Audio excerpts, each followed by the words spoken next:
right, positive energy all the time. Here we go, here we go. I hope you all doing all right with all these storms out here. I'm not sure. Yeah, I hope you all doing all right, doing all these storms. You know how we do, rep your city, rep your city, rep your city.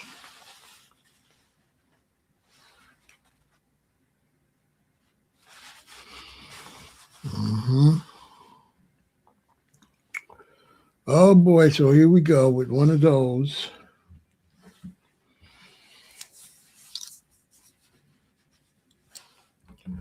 We got ATL in the building. We got Indianapolis in the house. We got Oakland in the building. We got Joliet in the building. Of course, everybody on Facebook, I'm representing Chicago. Everybody on Twitch, everybody on Kick, everybody on YouTube, and my other Facebook account, I'm representing Chicago. We got a lot of South Carolina. We got Orlando in the building. We got San Jose in the building. We got Sacramento in the house.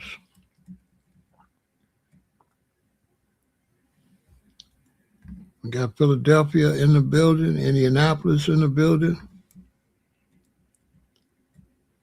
We got London in the house. We got Buffalo in the house.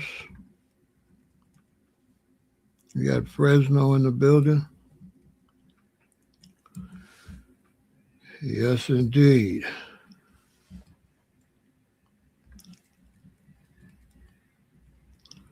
Oh, here we go. Oh, it's all good. You a man, though, now. You ain't no white boy no more. You was white when we was little. You big grown now. You was a white man. But, you know, I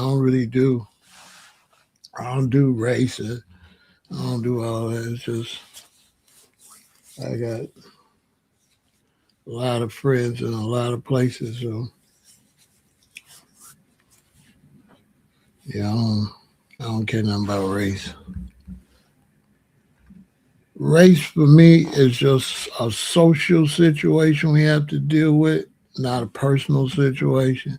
So we just have to deal with the government, how they deal racially, but individuals is different. We got Oakland. We got the beautiful Teresa in the house representing Greenville. Ooh. We got Greensboro in the building. Yeah, rep your city, rep your city. Yeah. I got a lot of friends in a lot of places.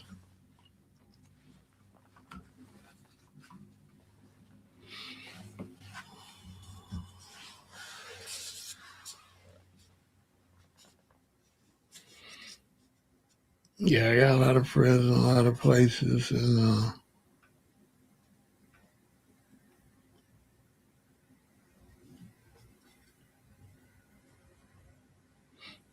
when it comes to women, you know, I wasn't turning down none but my collar. So, you know, I don't know what to tell you. I can't believe that I didn't get a white woman pregnant. I can't believe that. I don't know what happened with that.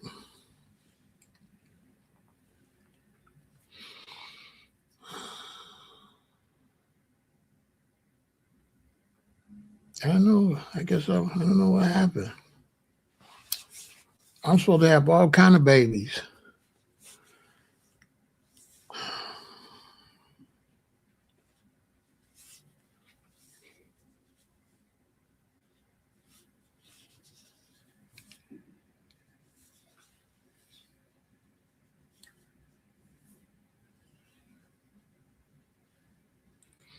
But yeah, I learned from all kind of people, so I don't do race. I learned a lot from mobsters.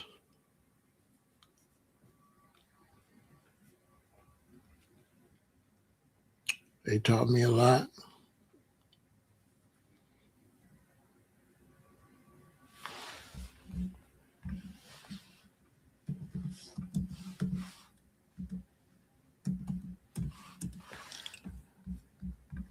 Yeah, I learned a lot. I learned a lot from mobsters, from gangsters.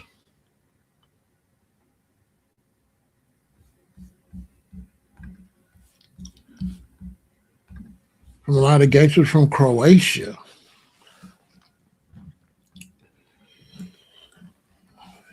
Croatia, you can't tell the difference between an Italian and a Croatian. A lot of people don't know that.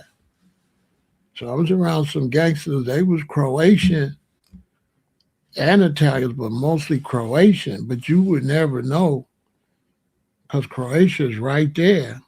It taught me a lot. For real. Took me in like I was family. But really not me, but a friend of mine, a close friend of mine. He was always around them. They took him in. And the way that world works is if he's close to me, I'm automatically, if they tight with him and I'm his brother and he considers me like a brother, then I'm automatically in the family.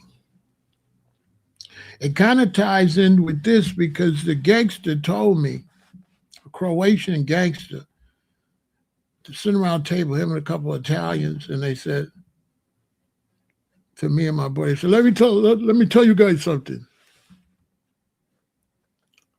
When you find a guy in the gutter, you leave him there because that's where he wants to be. He said, no matter what you do, you take him out the gutter, you can clean him up, you can give him the world. He's going back to that gutter. So he told me, he said, you listen to me, you listen to me. When you find a guy in the gutter, you leave him in the gutter. That's what he told me.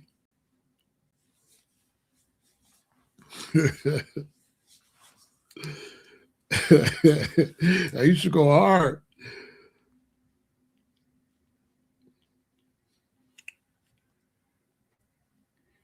One time he grabbed me and he said, you listen to me. Don't you be like some of these black guys, okay? You guys are better than that, okay? Oh, he told me. He grabbed me. He said, you listen to me. Don't you be like some of these black guys. You guys is better than that. One time he told me, he told me and my boy, he said, why you guys do the crimes you do? You black guys, why you do those crimes? You see us, we go to hit the UPS truck outside the jewelry store. If they buy the jewelry store, what they got in there? Jewelry. He said, petty crimes. What is wrong with you guys? What is wrong with you?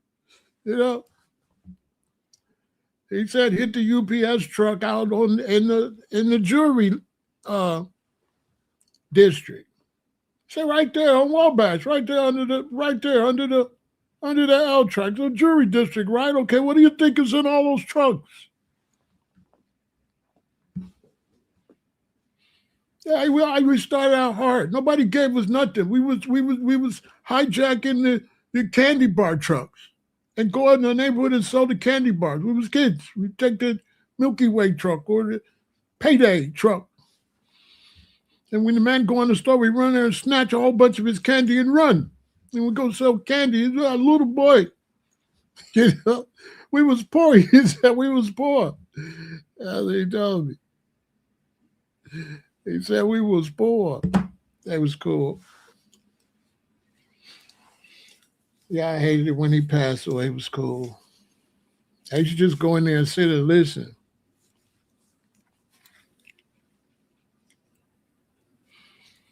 Yeah, I used to just sit and listen. Yeah, I got some Russian friends too. They taught me some stuff. I forgot all my Russian. I know Dos Vidanya. I know Dos Vidanya, but I forgot the other. I be forgetting. If you don't talk all the time when you learn those languages, you forget them. But if you're around them, you learn. I used to know a lot of Spanish from hanging out with the Latin Kings. I forgot all that. Not all of it. I remember aqua and what they told me hospital was. See, I had learned water. I had learned hospital. I had learned about 10 or 15 words. Oh, I never used them. I forgot. But anyway, today I got an interesting conversation. Ugh. I figured I got irritated with the conversation, so why not irritate you all, right? Pass my pain on to you all. Oh my God. Uh,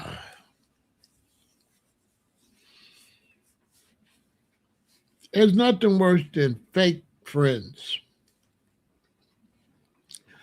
Fake, fake friends.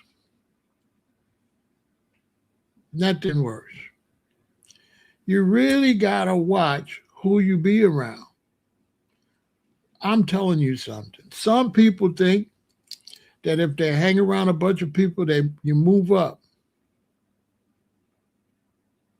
right? They think you move up. They think you become popular.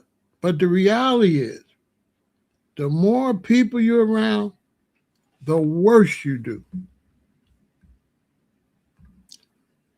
The more isolated you are, the further you go ahead in life. The more you socialize, the more you stay down. These is facts. All right? Let me go get my coffee over here and then we're going to finish. All right?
So,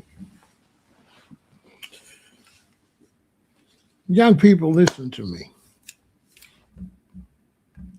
The people that's going to help you get the furthest are not going to be friends. They're going to be associates. They're not going to be friends. They're not going to really want to do the friend thing. They only deal with you based on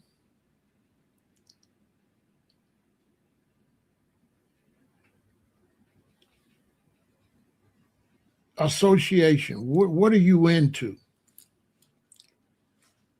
They're not going to deal with you based on friendship. They feel like friendship is shallow.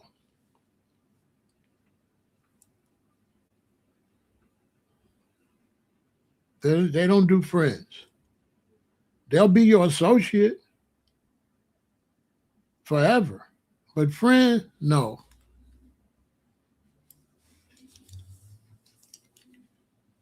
They might have one friend.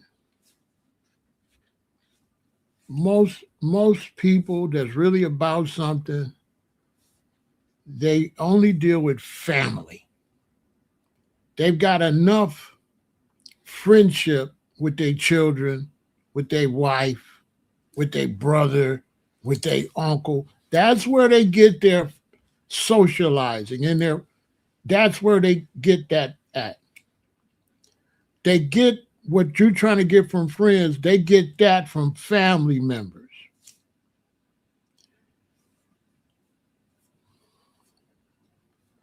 They don't do a lot of friends like that. So I'm talking about this because I was just on the phone arguing with somebody because I got invited somewhere and I didn't go. And I should have just kept my mouth shut. Because, they call me and say, hey, man, Rand, why you ain't show up, man? Da, da, da, da. And I was in one of those tell the truth modes that I'm doing always good. And I said, man, I ain't want to be around all of them. I ain't want to be around all of them. I ain't want to, you invite me to the snake pit. He like, what you mean? I said, bruh, you invited me to the snake pit. I don't want to sit around them dudes and them women you be sitting around. Like, what you mean, man? I said, listen, man, I don't wanna come to the snake pit. So he got mad, we got off the phone, wasn't on the best terms, because like I told him, I barely want to come see you. You just barely making it.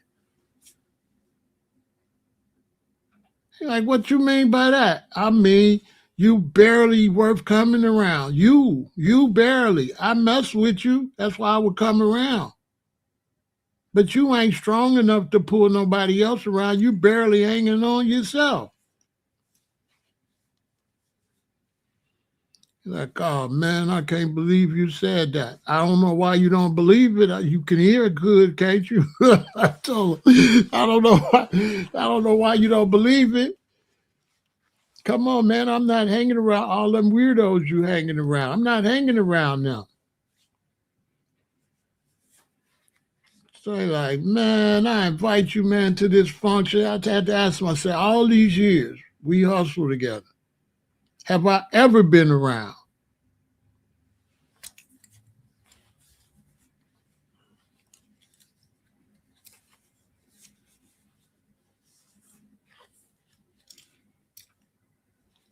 He was like, no, but you should have. I said, and what it did for you? You owe me $2,000.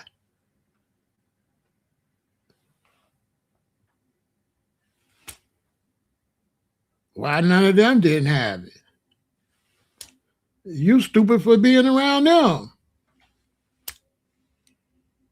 I'm just saying, you around them, all they doing is eating off of you, take it, and they don't put nothing back on the table. So I was frustrated. When I get frustrated, I start thinking, I start running through my mind, and I said, I might as well go live and let y'all hear it and drop the knowledge on y'all while I'm all repeating it in my head. I might as well tell the younger generation. Let me tell you something. You got to watch who you be around. I'm telling you right now. Because 98% of the people you be around is not going to bring nothing to the table. You going nowhere with them.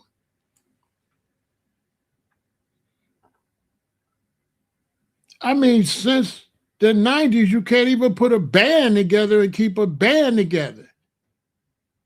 And you could be in a band making money and they break the band up.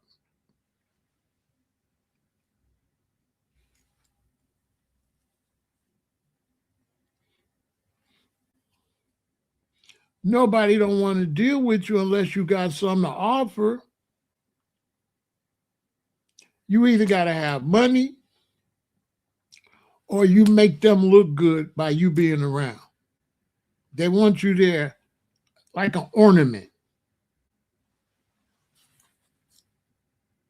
Yeah, they want you to be standing around like an ornament. They don't bring nothing to the table.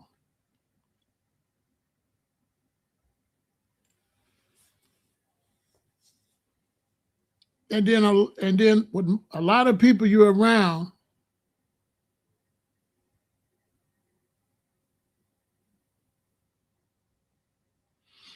a lot of them you be around, right?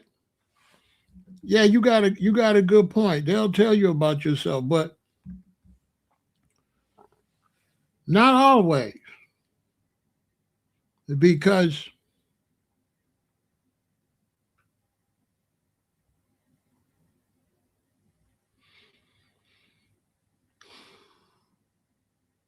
if you raise children and then you have grandchildren, you don't have no time to be trying to raise nobody else.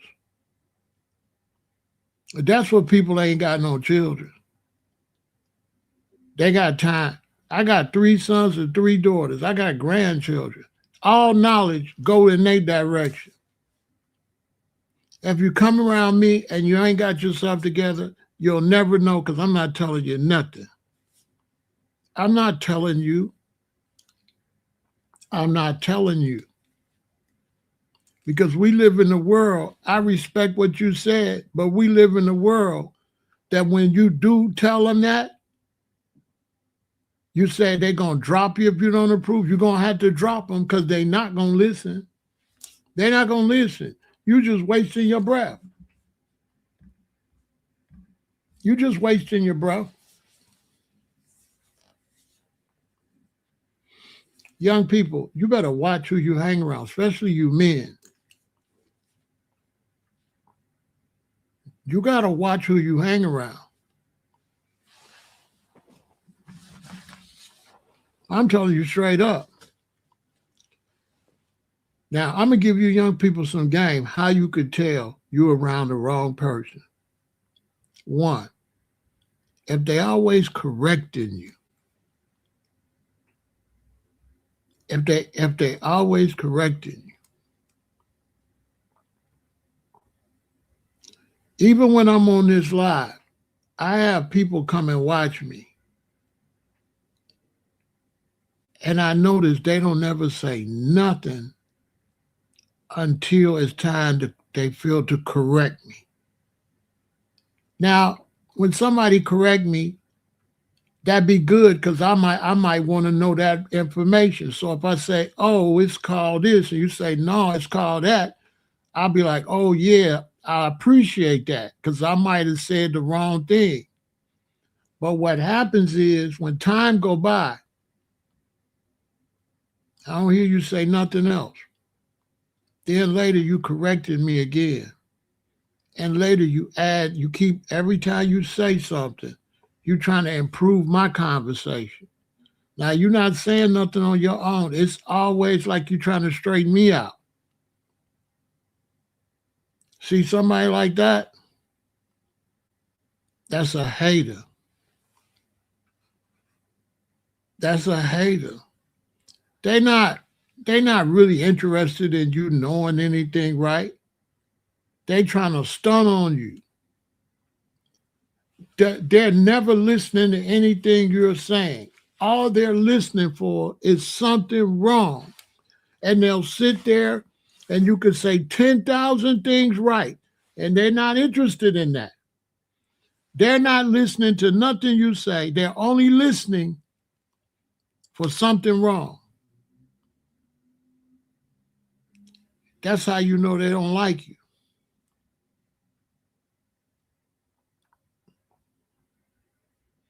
That's how you know they don't like you. They gonna have no input other than trying to correct you. That's it. Other than that,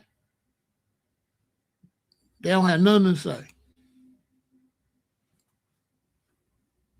And they only watching you for faults. They're just fault finders. They're just looking for something to be wrong with you. This is one of the signs. You better listen to what I'm telling you. Ladies, when you're dressed up and you're trying to go out and you get around the girls, the one that's always saying, why you wore that? You could have wore this. You could have did that. You got to watch her. The one that's always, no, girl, no, girl. Every time you say something, she say, no, girl, you tripping, no, girl. You got to watch them. You got to watch who you be around. You got to watch who you be around. Right? And like I said, you can tell if they no good first. They always trying to correct you. Another thing, anytime you're around somebody and they keep bringing up people that they know you don't like, get away from them. Ladies and gentlemen, are you listening to me? Don't let these questions throw you off. I'm still here. Anytime, ladies, you don't like Shirley. Karen, know you don't like Shirley. But every now and then, Karen keep bringing up Shirley. Shirley. She know you don't like Shirley. You don't want to talk about Shirley. But for some reason, when she get around you, I seen Shirley this, Shirley that, trying to get your statement, because this a person running back and forth. That's who that is. That is a snake. They're trying to get you to say something about Shirley. Then they going to go back. I seen Jasmine. Jasmine said you wasn't nothing. But you didn't say she wasn't nothing. She brought her up. She brought up Shirley and say, Shirley ain't no good. She didn't do you right. And you say, hell no, Shirley ain't no good. What up, fat ass? Why? She going to go back. She said you was a fat ass and blah, blah, blah. She not going to say what she said. All the bad stuff she said. She going to feed you all this bad stuff about Shirley. And then when she get the response, she not going to go tell Shirley, I was talking about you like a dog, and she agreed. She going to come back and tell what you said. I had a friend. I was selling this Haile Selassie and Rasta paraphernalia, Rasta memorabilia and novelties, right? And so I was at a festival. I was at a club one time, and there was the one brother, there was another brother. And I looked up, and a whole bag of my Lionel Judah pens was gone. And I was selling like $3 a piece, and it had to be about 30 of them in there. It was just gone, the whole little bag, because I had a table full of stuff. I'm like, dang, man. So about a week later, I was down at a reggae club in the back. A brother came in with one of the pens on. See, I know I'm the number one vendor. So I know nobody else in the city got them but me. So I asked him, I said, where you get that from? He said, I got it from so-and-so. And I remember he was standing up at my table. This is another young so-called Rasta man stealing Rasta Haile Selassie pens. Stealing a conscious brother stealing the pens. The brother wasn't snitching because I didn't ask him. I didn't say, oh, somebody stole from me. Where you got that from? I said, oh, man, that's nice. Where you get that from? He's like, yeah, so-and-so had some. He was giving them away.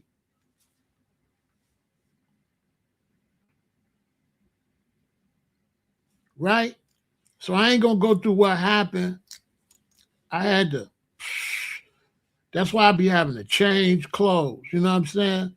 I be trying to be righteous, but, so I had to be the other dude, go by his crib, right? Cool. He give me the things back. Nothing happened. His queen was there. She was a nice queen. The babies was there. So I just took the things and just I gave really his queen and the babies a pass, basically. Because it wasn't going to go like that. It was going to go a whole nother way.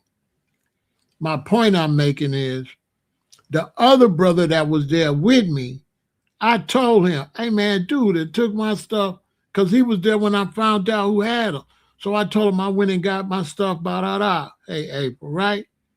From this dude. So it's me number one, it's my boy number two, it's the thief number three. Once I took this stuff from dude, dude is out of there.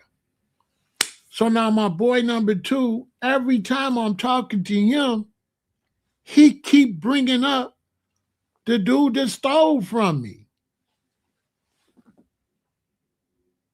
This is what I'm talking about. So I'm telling them first, man, I don't want to hear nothing about dude. Why you keep bringing up dude? I just called you to see how you doing. Every time he bring this dude up, he bring this dude up, he bring this dude up. Finally, I went off on him. He started bringing him up. Now, it was another dude we both knew that had did something funny style. It wasn't nothing that big, but I didn't mess with him either. This dude keep bringing up that dude, till finally I just had to go off on him on the phone. I ain't talked to him since. It's been about 3 years. I don't want to talk to him no more because why you keep bringing up these dudes I don't like. And see, the reason I had to start talking to him because I got PTSD. See what I'm saying? So not only is he making me want to see them, he making me want to go see him too. I'm like, dude, you know what I'm saying? I got PTSD, like, stop doing that. Stop doing that. Stop taking me on the dark side. You know what I'm saying? When you get my book, you'll understand. Same thing. That's what I'm telling y'all. This dude wasn't no friend like that. He a dude that hated me deep down inside. He was only around me, trying to be like me and watching me, but he ain't really like me like that. Because if he was really a friend or like a relative, he wouldn't keep bringing up all the people I don't like. Constantly bringing up people I don't like. Now I'm thinking, I like to see both of y'all together. I'm thinking crazy. Now he ain't understanding. He understanding he hating, but he wasn't understanding the ramifications behind it. You understand? He wasn't understanding. He wasn't understanding what he was doing. I know that for a fact. Because he was putting himself in a bad situation. But rather than me crash out, I just left him alone. It's a fourth dude. I ain't gonna say who he was, so he know all of this. So when I seen him a couple times, he bringing up that dude. I'm like, bruh, stop bringing dude up. I already told you I stopped messing with dude because he bringing up dude. Now you bringing him up. He stopped though. That one stopped. This the cloth I made from. I'm by your crib. You my boy. You got $1,500 in your pocket. You get up. It fall on the ground. You go in the back. This the cloth I made from. Dude, man, you dropping your money all over the place. That's how I live it. I'm like, dude, man, you dropping your money all over the place. I come to your house. You got gold coins. You got gold watches. When I leave, all your stuff still there. Why? Because I'm not comfortable with nobody's stuff. I'm not comfortable. This ain't nothing nobody can teach you. This got to be in your blood. See, I'm not comfortable with your stuff. That's just a fact. If I come to your house, I'm not comfortable leaving with none of your stuff. I'll be uncomfortable. That's a fact. I wouldn't be. I wouldn't be comfortable with it because it ain't mine.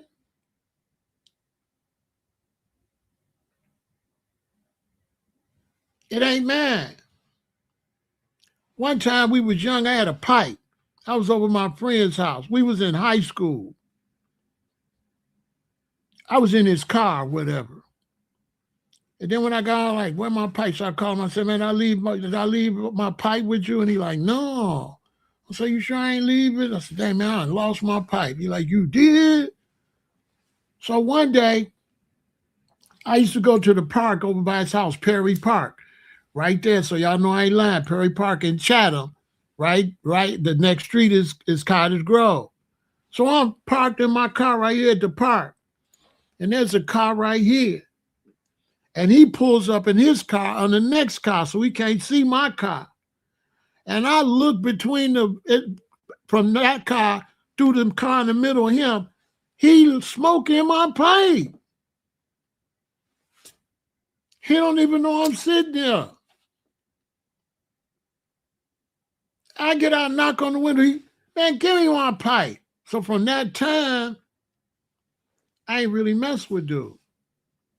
But I'm telling that story because I don't want to be like that. See what I'm saying?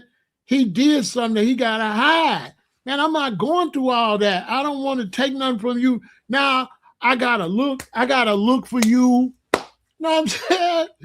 I done stole your stuff, so now I got to remember I stole your stuff. If you pop off to my house and I done left it laying out, man, I can't do all that. That's too much work. Plus, what I don't know. I don't get nothing out of nobody else's stuff. That don't do nothing for me. I only get some of my own stuff. I don't get no type of nothing out of that. What I'm supposed to get out of that, it ain't mine. I ain't never stole no bike or nothing like that.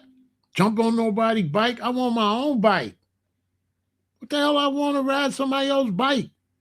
Or take somebody else's car and all that. Talk to somebody else's girlfriend. I don't want to sleep behind no dude like that. I'm not talking to no girl you with. That's out the question. That's out the question. I'm not talking to her. I don't even want her when y'all break up. If I know you, I don't even want her when y'all break up. I don't want her. Because that's a sickness. It's 1 billion women. And I want that one? Let that sink in. It's a whole bunch of women.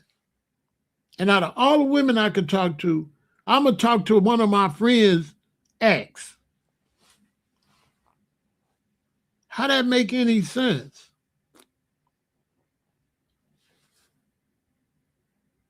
How?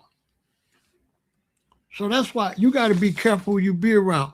Let's take another break. We got a long way to go. I got a lot to talk about with this.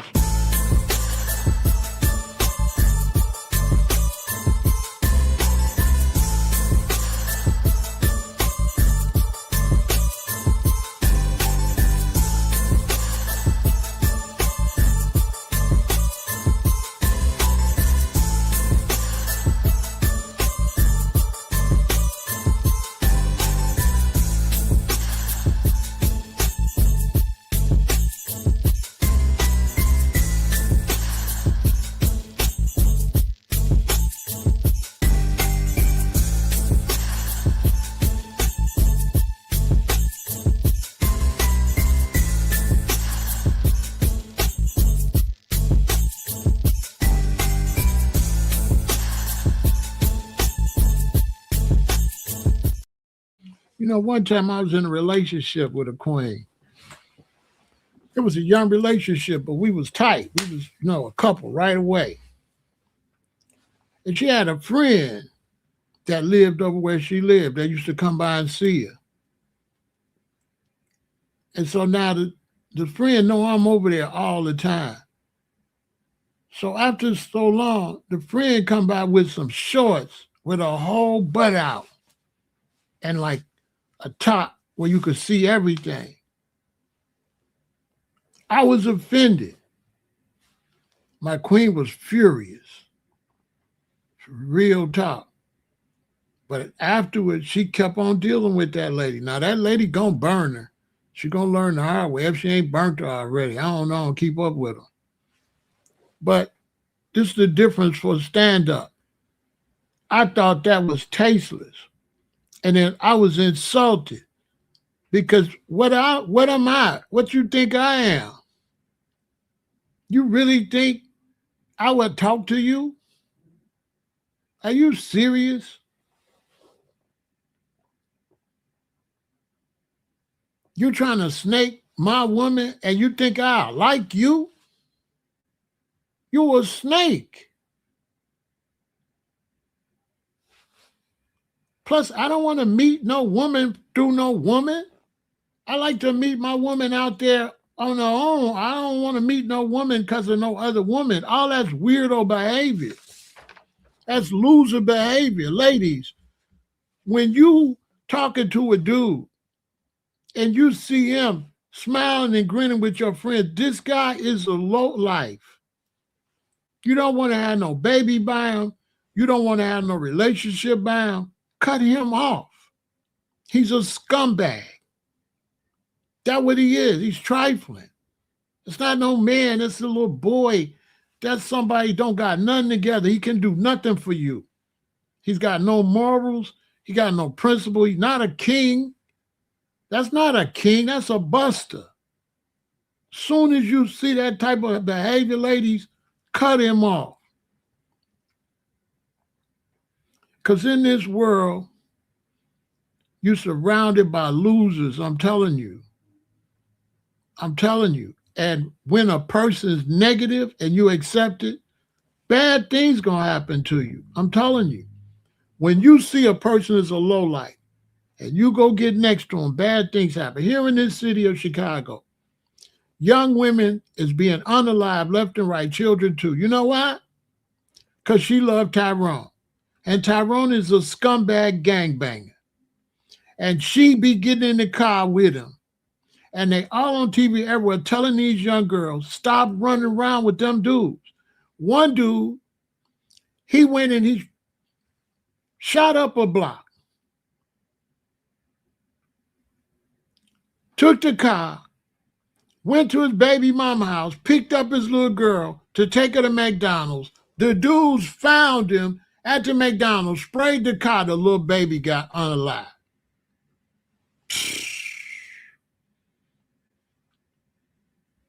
But it's the mama fault because you know he ain't on nothing. Why is you letting him keep coming around?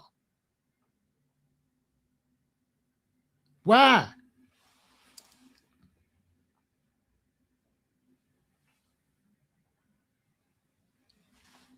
And so when you're around people, they always bringing up people you don't like, cut them off. Another thing, you're around people and they keep reminding you of bad experiences you had.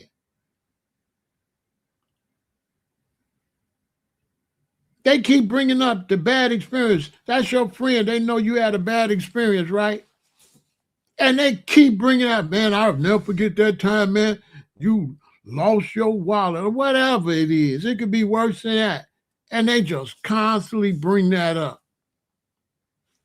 Cut them off. Because anybody that's really decent, they're not going to keep rehashing your bad incidents in your life like that. They're not going to bring up your ex. They're not going to bring up your ex.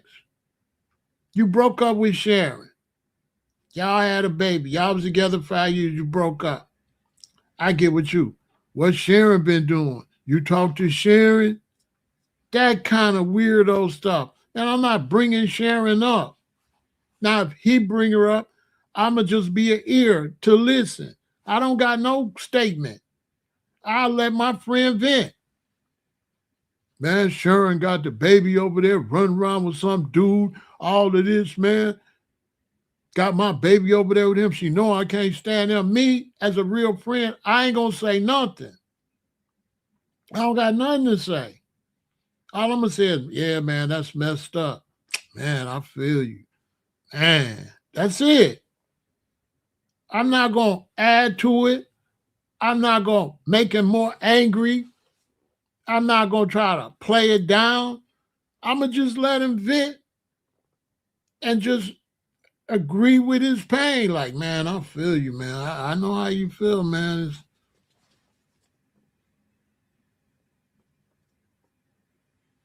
Now, if he asked me, so what should I do, man? I said, man, just leave it alone. That's what I'm going to tell him. Leave it alone. Go on with your life. Just leave it alone. Let it go.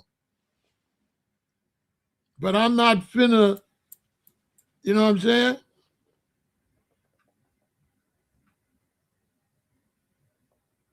And then if I'm walking down the street and I see her and she like, hey, Pharaoh, how you doing? I might say, I'm going to say hi, and I'm going to ask how the baby, because that's my man baby. So the only thing I'm going to be interested with her is how little Sharon doing, or how little Reggie, what little Reggie doing? He big now, ain't he? That's it. I don't want to talk about her, but I talk about my man's baby.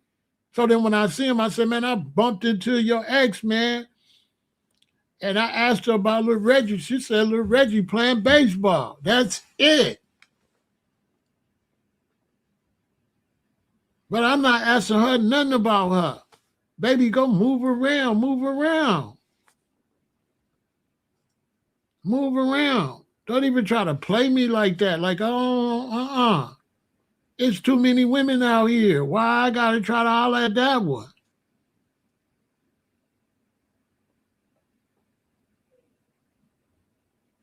That ain't going like that. I'm not doing all that. That's too much. Another thing you could tell, when they always joking at your expense, when they got the jokes.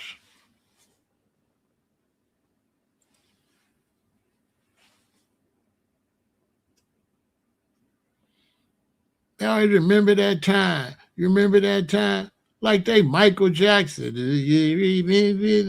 No, punk, I don't remember. Stop asking me that. Everything they want to joke. Kaka kiki. They want to joke. Hey, if I'm around you and you want to joke on me, you better tell all your jokes right now. Because you ain't never going to see me no more. That's why I'm antisocial. That's what I was trying to tell my boy. Man, I'm antisocial. Because I don't respect being around nobody that ain't trying to get no money together. If you ain't trying to get no money, if you ain't trying to get together and do something, holler. I don't do lukewarm. You either to hell with you or we getting some money. I don't hang out. Okay? My hanging out was 6th grade, 7th grade, 8th grade, 9th grade, 10th grade, 11th grade, 12th grade. That's my hanging out. The first year I get out of high school, that year, hanging out. 18, 19. 20, it's a wrap. 20, I'm not hanging out no more. Once I get a queen, I don't hang out no more. I just be with my baby. That's it. I just be with my woman. I don't hang out. That's for little boys. Little boys hang out. I understand little boys. Riding your bike together, playing video games, going to his basement, drinking, doing whatever y'all doing. Y'all teenagers. Cool. That's cool. But once you hit 20 and you still on the game and you still running around dudes, you slow. You slow. If you over 20 and you hang out with any dudes, your ass slow. You one of the reasons the black community ain't going nowhere.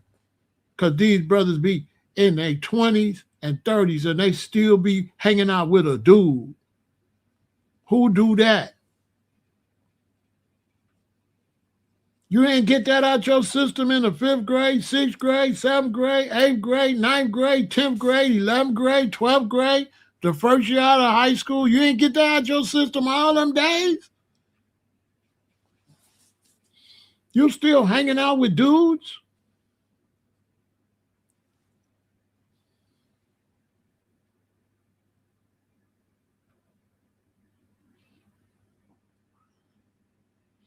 You still hanging out with dudes? Who do that?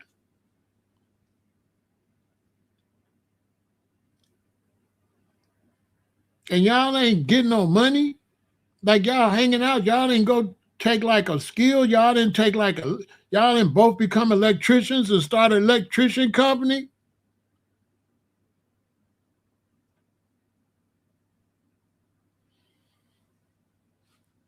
Me and my boy, okay, we 21. Boy, let's go learn this trade, this electric. Let's start an electric company. We start an electric company. Boom, we go to work, we go home. We go to work, we go home. Boom, he get married. We go to work, he go home to his wife. I go home to my girlfriend. I get married. We go to work and we go home. That's it. We not hanging out. The only time we gonna hang out, maybe if it's his birthday or my birthday, something like that. Maybe it's an anniversary when we started our business, but other than that, we already got to work together every day. What I want to see you for, I can see you at work. Do you see the young black men going, learning plumbing? They best friends, they both go learn plumbing, start their own plumbing company. They both go learn auto mechanics, open up their own auto. You don't see the young black man doing nothing like that. All he do is hang out like losers. They don't hang out and develop nothing. So that's why I was tripping when dude asked me I ever did somebody. I was a businessman. I didn't have time to hang out. Look, on everything I love, I was a businessman my whole life. Anybody tell you that from a shorty. So that's probably why I was probably a little confused because I just couldn't relate because my life has been totally different. I was a businessman. I was out getting money early. If you wasn't getting no money, if you wasn't trying to help me get no money, and you wasn't interested in doing what I was doing, I ain't had no time for you. Because I was out vending as a baby. When I was young, I was grabbing $3,000, $4,000 a weekend on my soul. There I go right now selling the shirt to Joseph Hill from Culture. You see where I'm at. And it's early because that's why it ain't packed. But later it was early. So check this out. So one time I was at an event like this, right? And some roster brethren I knew came. They wanted to come to my booth and sit behind my booth and smoke. Now I'm vending. This is in Hollywood, like this big art festival, right? Where it be movie stars and everybody's out there, right? Right here, how old was I? I was like, let me see.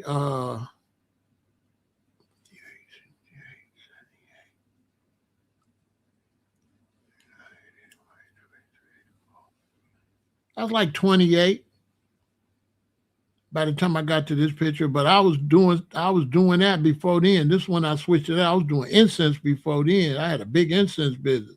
I was like 28, a baby. I probably made about 2,500.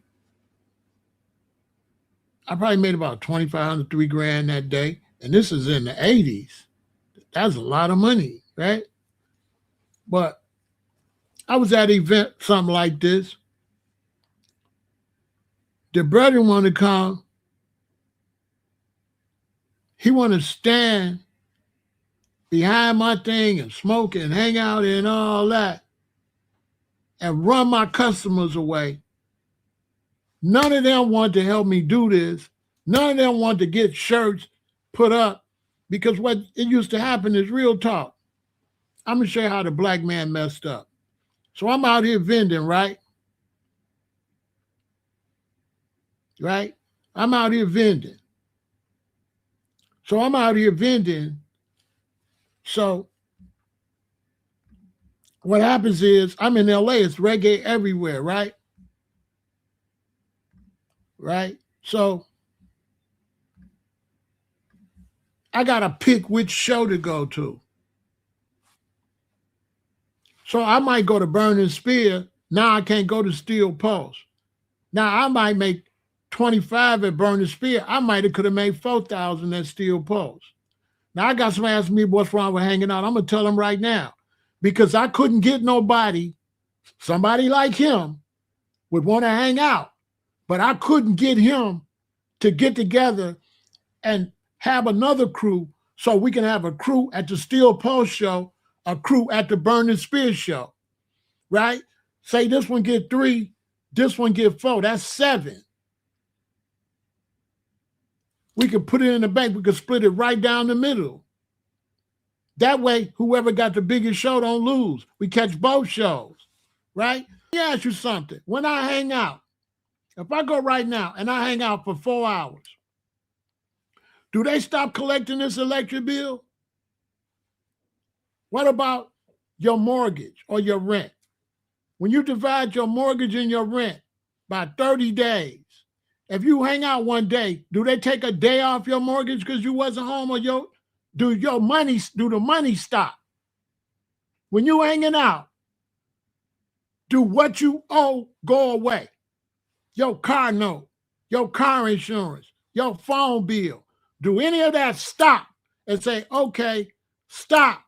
Don't charge Pharaoh right now. He's hanging out. So when you get through hanging out, them bills are still due. Now, it's nothing wrong with hanging out, but why the black man together hanging out, but the Polish is together working? The Germans is together working. Listen, real talk. We was downtown. My man had to go see somebody and take him a package. We making money. Dude was at a building. He said, I'm at this building, blah, blah, blah. When we go in the building, black men, listen to me.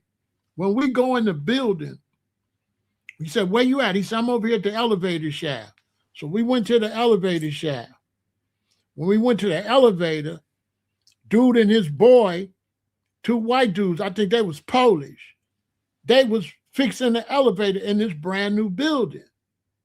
My man gave him what he was going to get and started talking to him for a minute, because we don't want to walk in there and walk out, look suspicious. So the Polish dude say to us, I'll swear on everything, the Polish dude say, yeah, see, me and my man, we grew up together. We started this company. We learned electricity. We learned electrical. Then we went and learned specifically about elevators, and we be fixing these elevators, making a whole lot of money, he said, right? Now, peep gang. He said, yeah, we Polish. Then he said, you see those 2 guys there? He said, they Italians. He said, they doing all the floors in this building. It was a new building, right? Right? He said, listen, he said, they Italians. They doing all the floors in these buildings, right? Then he said, you see them? He said, they was some other race, like Germans or something. He said, they doing the electric, right? Right? He said, they doing the electric. So he said, why you blacks ain't doing that? Here it is, Polish, Italian, and I forgot the other ones was like German or something. 3 different companies working to get this building up, making money. The elevator, that was one company. The other electrical, that was another company. And the floors was another company. 3 white companies from 3 different ethnic groups. And he said, what blew my mind, he said, see, we Polish, they German, they Italian, something like that. I forgot the three, but it was three different. He said, now, historically, we don't get along. He said, but for the money, we stick together. We white. So for the money, we work together. He said, why you blacks don't do that? So now when you go back and you look at the children, you can see why the children ain't no good, because daddy is a bozo hanging out playing. How you going to raise children when you a big old child? My daddy drove the bus in CTA, right? My daddy drove the bus for CTA. And you know what my daddy told me one time? He said, boy, you notice, every time I get off work, what I do, I come home. He said, some of the guys here, they go drink, they go to the bar. He said, when I get off work, I don't go hang out. I come home. So my father taught me. I come home. I don't go in there and drink with them. I don't go hang out with them. I come home. I come home.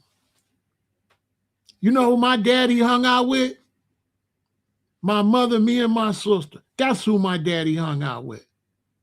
My daddy, all his extra time, he spent with his family. And soon as I see a man talking about hanging out with the guys, he got no family, he got no children, and he got no wife. So we ain't even in the same ballpark because he got no family. That's a fact. He got no children. Because it ain't nobody got children, got no extra time. You're already working 40 hours a week. Where's this free time coming from? The baby's got to go to school. Your son want to play baseball. Your daughter want to be a ballerina or something. And then with kids, y'all know, your son, he want to play guitar. That ain't going to last number 9 months. Then he going to come, Daddy, I want to play baseball. Then he going to play baseball. He go, Daddy, I want to be on the chess team. Y'all got kids? So when they little, they constantly trying to do something different, trying to find themselves. You got to drop them off and pick them up, drop them off here and pick them up, right? So then he say, well, what's wrong with having fun? I have fun. I played the game.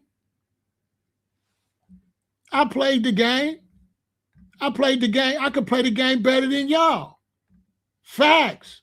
I'll dog dude on the game. Facts. So he like, well, you got to have fun. See, this is what I'm saying. Brothers don't want to learn and listen. You need to learn and listen. I played the game.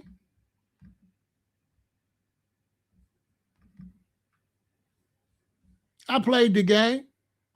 I played the game all the time. So he like, so you had a boring life. You didn't hang out with the guys? I played the game. If that's what you asking me.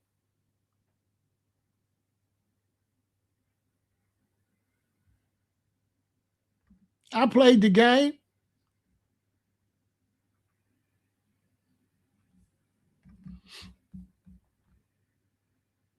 I enjoy life. But you know who I played the game with? I played the game against my stepson and my son. I wasn't going to leave them and go play the game with no dudes. I got a son and a stepson I could play with, and I got some more sons. I could play with the girls, and I play with the girls too. I played with the girls. I played with my own children I was raising. Facts. Why would I go out looking for some dude when I'm in the house with 4 teenagers? Because when a man got sons, guess who you play with? Your son. That's who you play with. What grown man with a son gonna go play with some dudes? What you teaching your son? Now your son go hang out, he go to jail because you teaching him to hang out. And he gonna hang out with the wrong crew. I learned I could play the game. They was whooping me on some of the games, but I still played because they was playing more than I was playing. You understand? I'm a baby boomer, right? So every day we went outside, it's a whole bunch of boys out on the block. That's all we did. We had enough boys to have a whole baseball team on every street. We played basketball, baseball, running bases, for everything. When you grew up like we grew up outside, every boy on the block is your brother. Jesse's my brother. Greg's my brother. Keith's my brother. Richard's my brother. Got 6 children. I don't do no little boy stuff. That's no good. And this is why the black man don't go to, he the only one do that. The only time you're going to see white dudes hanging out is when they're in high school or if they extend their childhood and go to college. If they go to college, they will hang out that freshman and maybe a little bit of that sophomore year. They extend their childhood. But you ain't going to see no grown white men. They don't hang out. They don't hang out like that. No. They don't hang out like that. If you go to a basketball game, they're there with their wife. Go to football game, basketball game, and see who them white men at the game with. They wife. Them dudes that's together, them the losers. All the winners is there with their wife or their girlfriend. That is a fact. We don't go to no baseball games or nothing with no dudes. We go with our queen. That's why when you go see the Bulls, they got it all set up for couples. That's where we go. We go to see the Bulls on a date. So dudes, slow. Man, listen. Here in Chicago, men go to sports for a date with a wife. That's where you go for a date. That is a fact. That's a fact. And at the halftime, they put the camera on you and your wife and you kiss if you can get on the jumbo cam. That's a fact. And then they have entertainment for the ladies. Why you think they got a halftime show? At the Super Bowl, why you think they got a halftime show? It's for the ladies.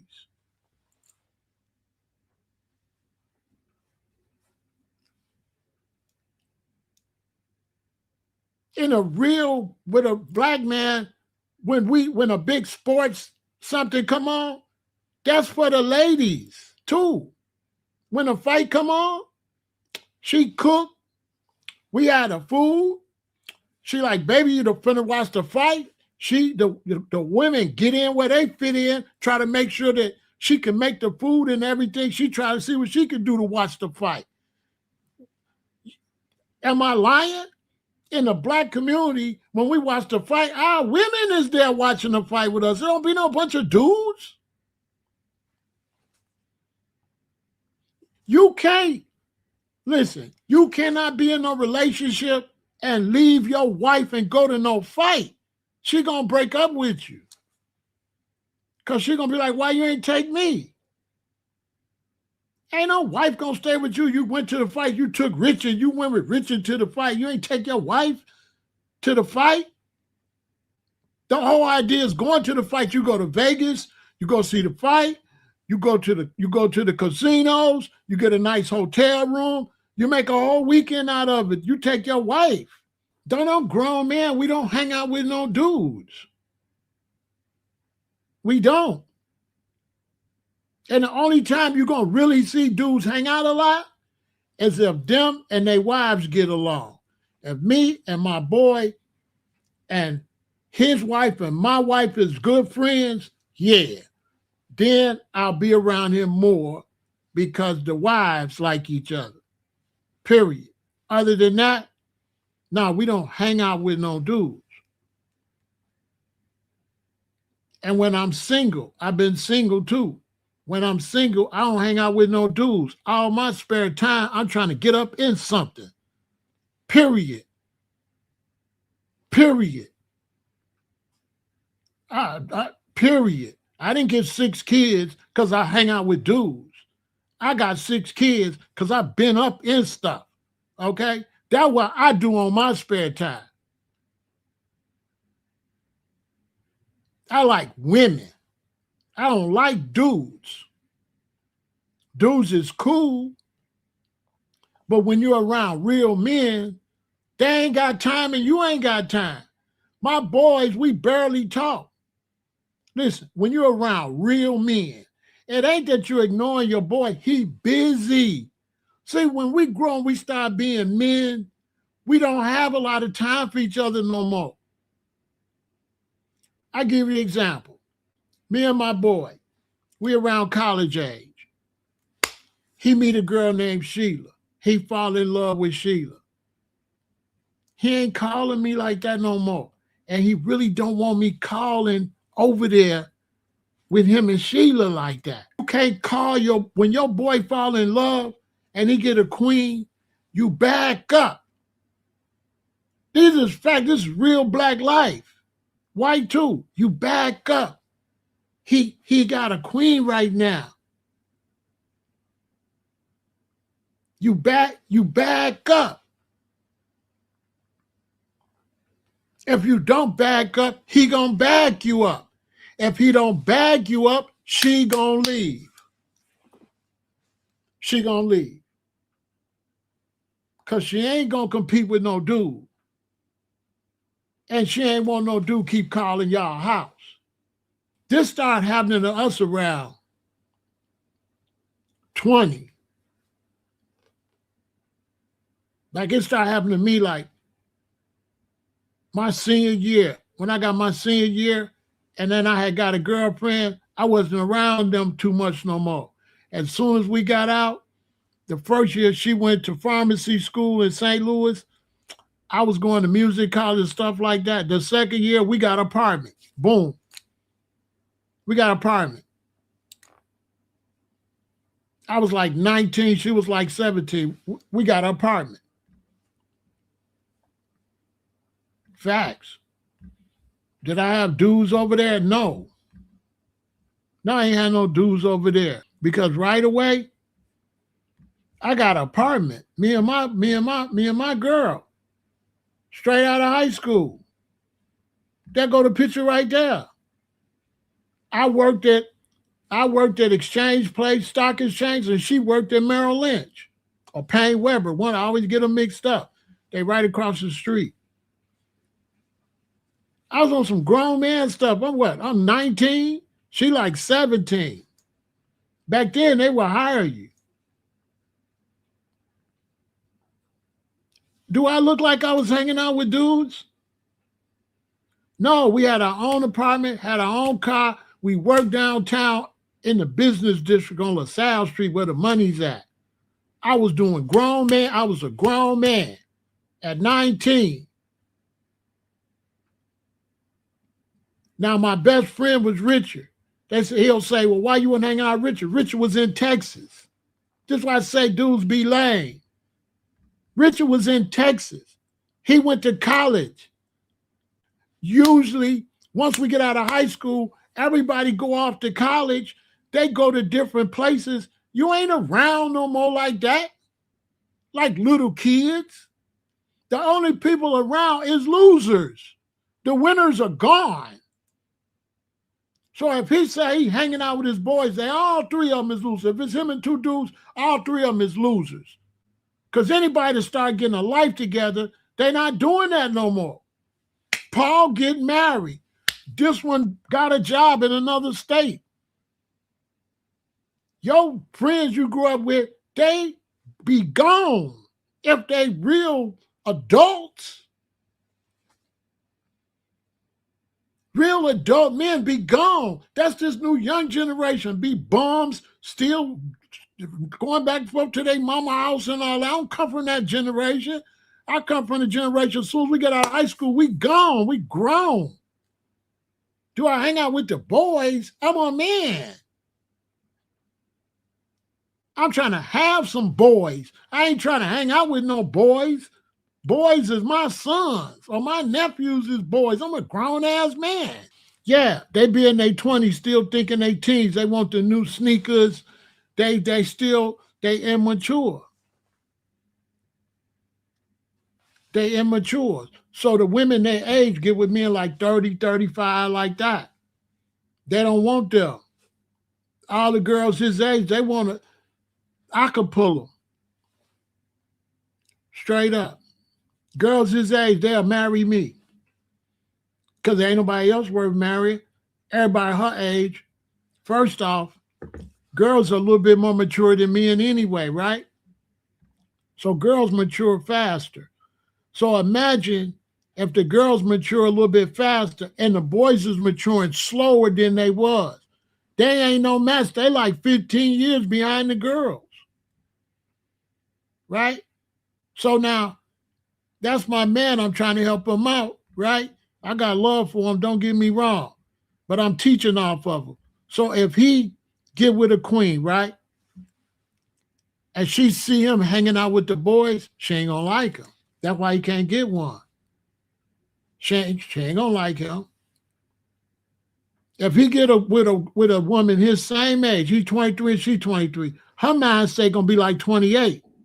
When she see him hanging out with the guys, to her, he like 16. She ain't gonna want him. She gonna try to holler at a man in his 30s. She ain't gonna want him. Ain't no woman his age want him. He says it's hard to get a girl because you can't get a girl, you trying to pull women.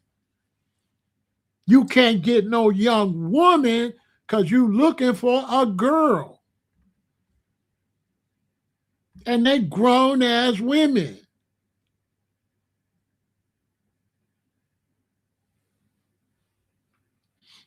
They grown as women.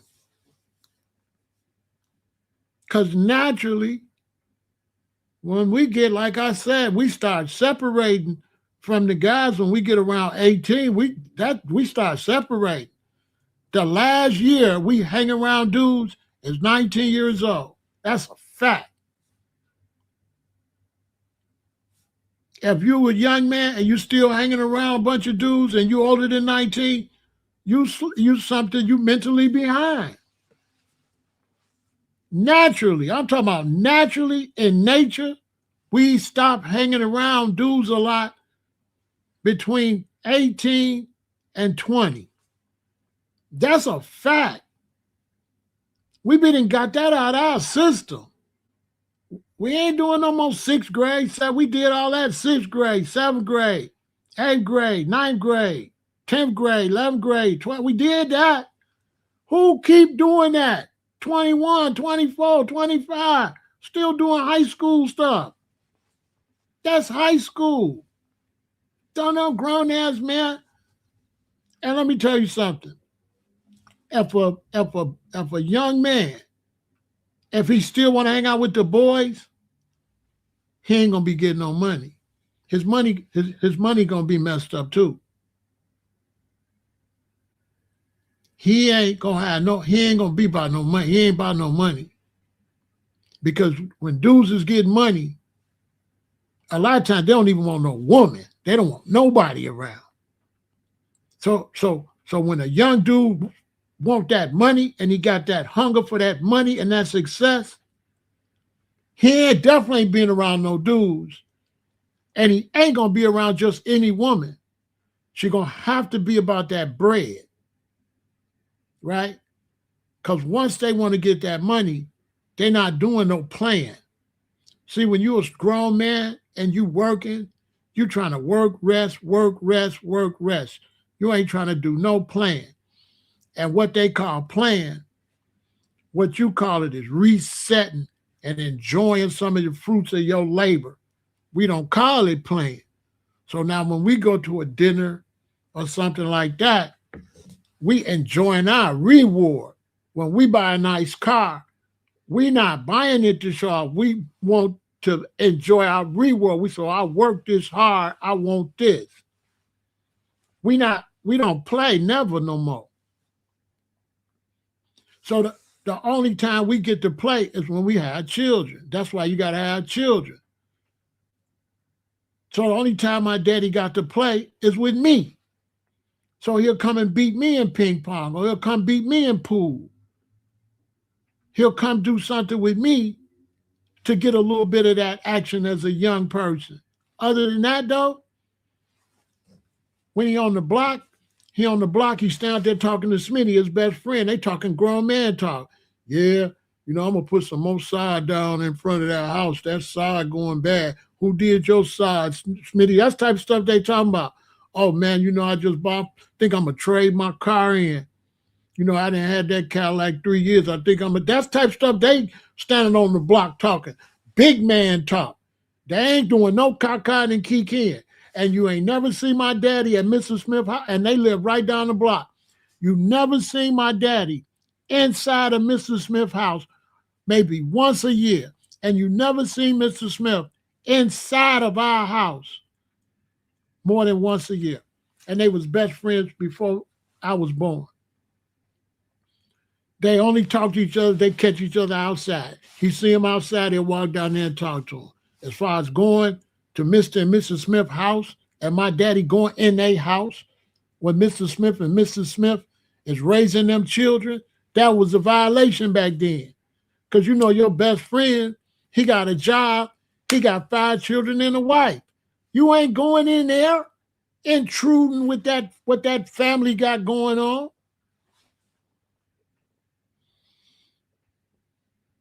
So that's why nowadays the young brothers I know, they be like, Pharaoh, I'm finna move. I'm sick of these guys. They disappear. Why?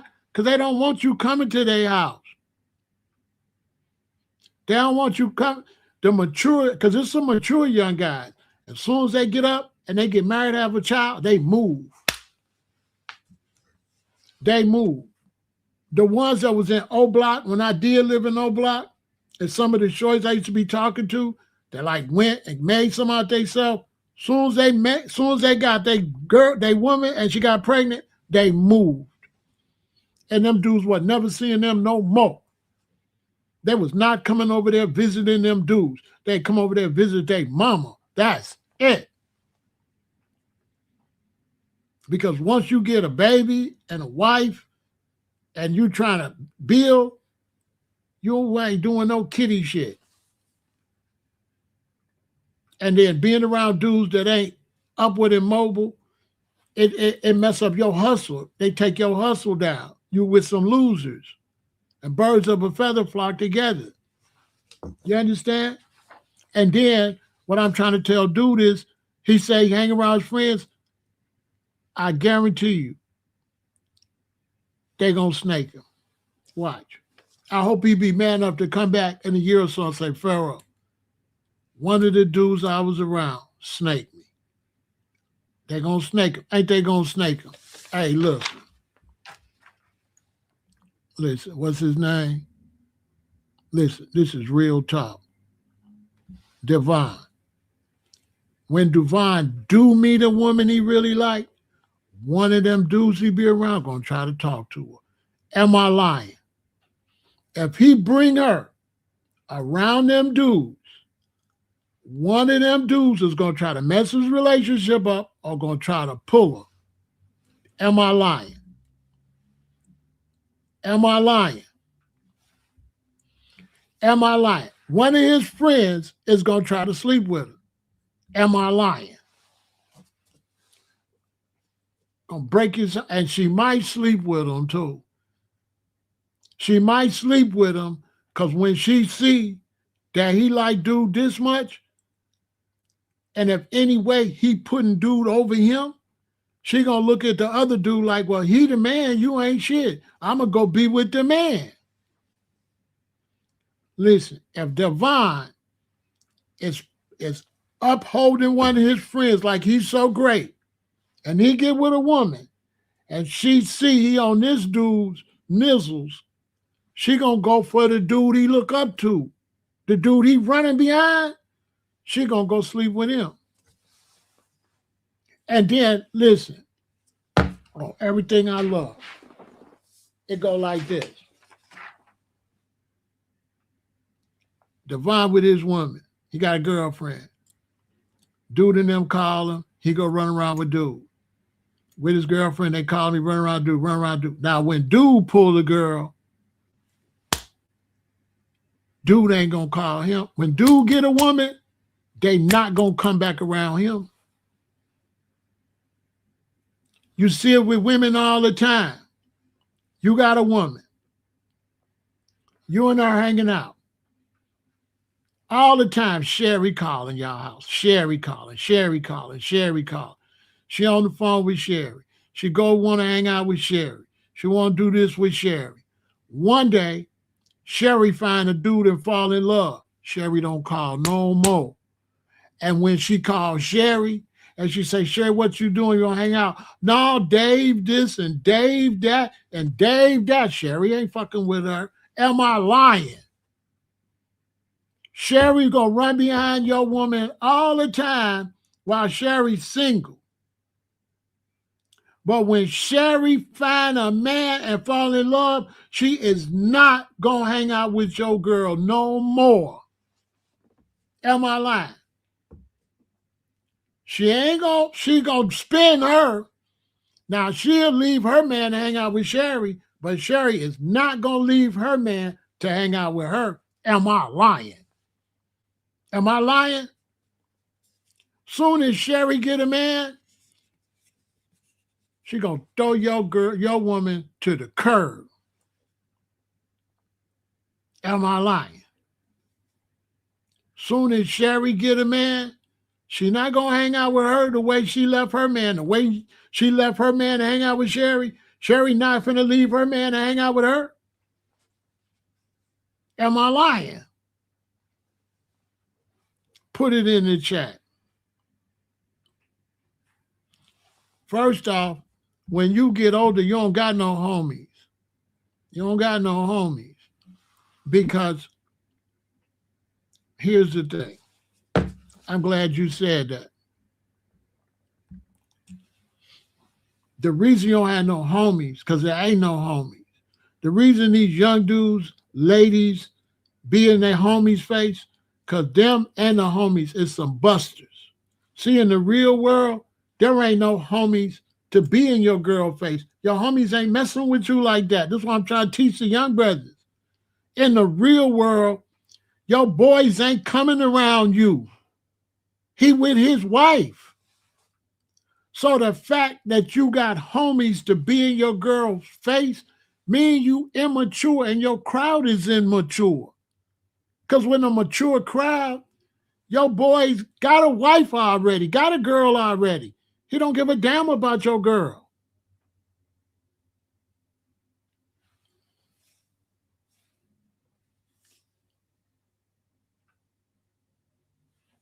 He don't give a damn about your girl.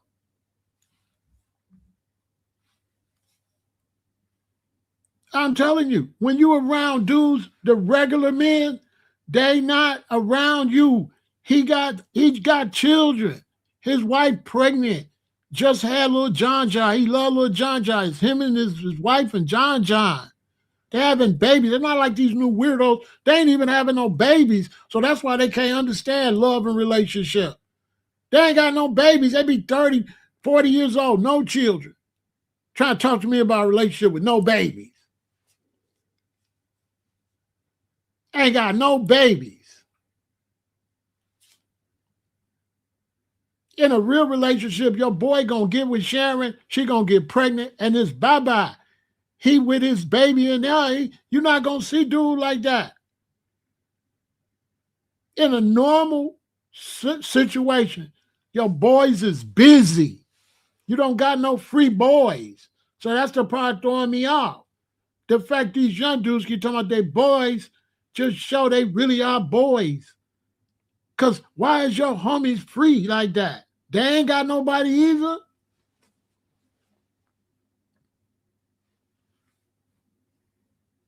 So you hang around 4 dudes, ain't none of y'all got no queens and no babies and no family. Ah, okay. So the whole situation is slow and weird. Y'all ain't normal. Oh, I get it. Y'all ain't normal.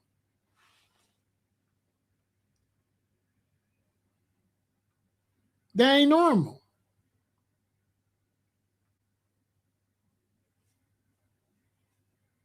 And the OGs don't want to tell them nothing because OGs don't want to hurt you. Because the young boys, they slow too. They out trying to talk to somebody that's an old gangster that really do you dirty. But you thinking because you young, that don't mean nothing in the gangster world. That don't mean nothing. That don't mean nothing. That really mean you a mark. You 20 something. To me, in my world, oh, you easy peasy.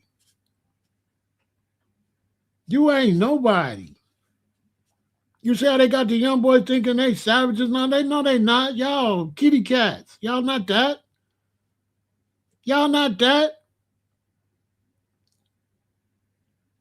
The young boys, you know why the young boys is feared?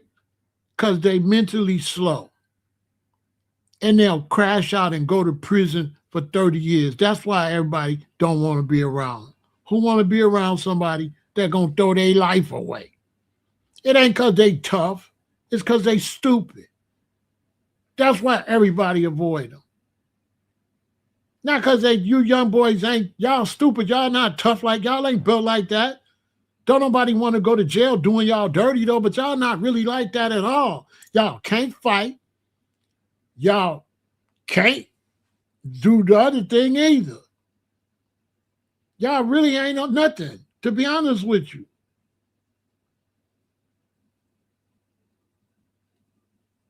I mean, I got love for you. That's why I'm trying to teach you. But this group of young boys we got now, y'all the weakest black males we done had in this country. The slowest and the weakest.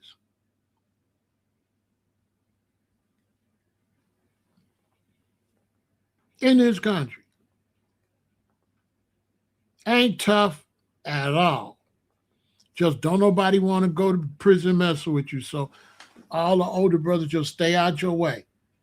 They ain't throwing their life away for you. Go ahead. Go ahead. Wild out. But you young boys ain't that stupid. You don't mess with the OG's wife. You don't mess with them older dudes' wives and family like that. You just play dumb. You really not dumb like that. And then when you go get to prison, you get did dirty.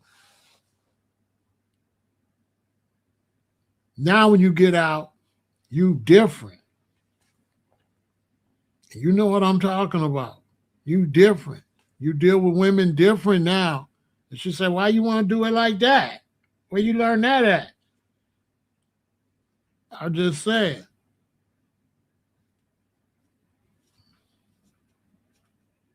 You ever been in a county jail with them? They walk around like they Godzilla, and then they finally get their date. They're gonna pick them up and take them to prison, and how they melt.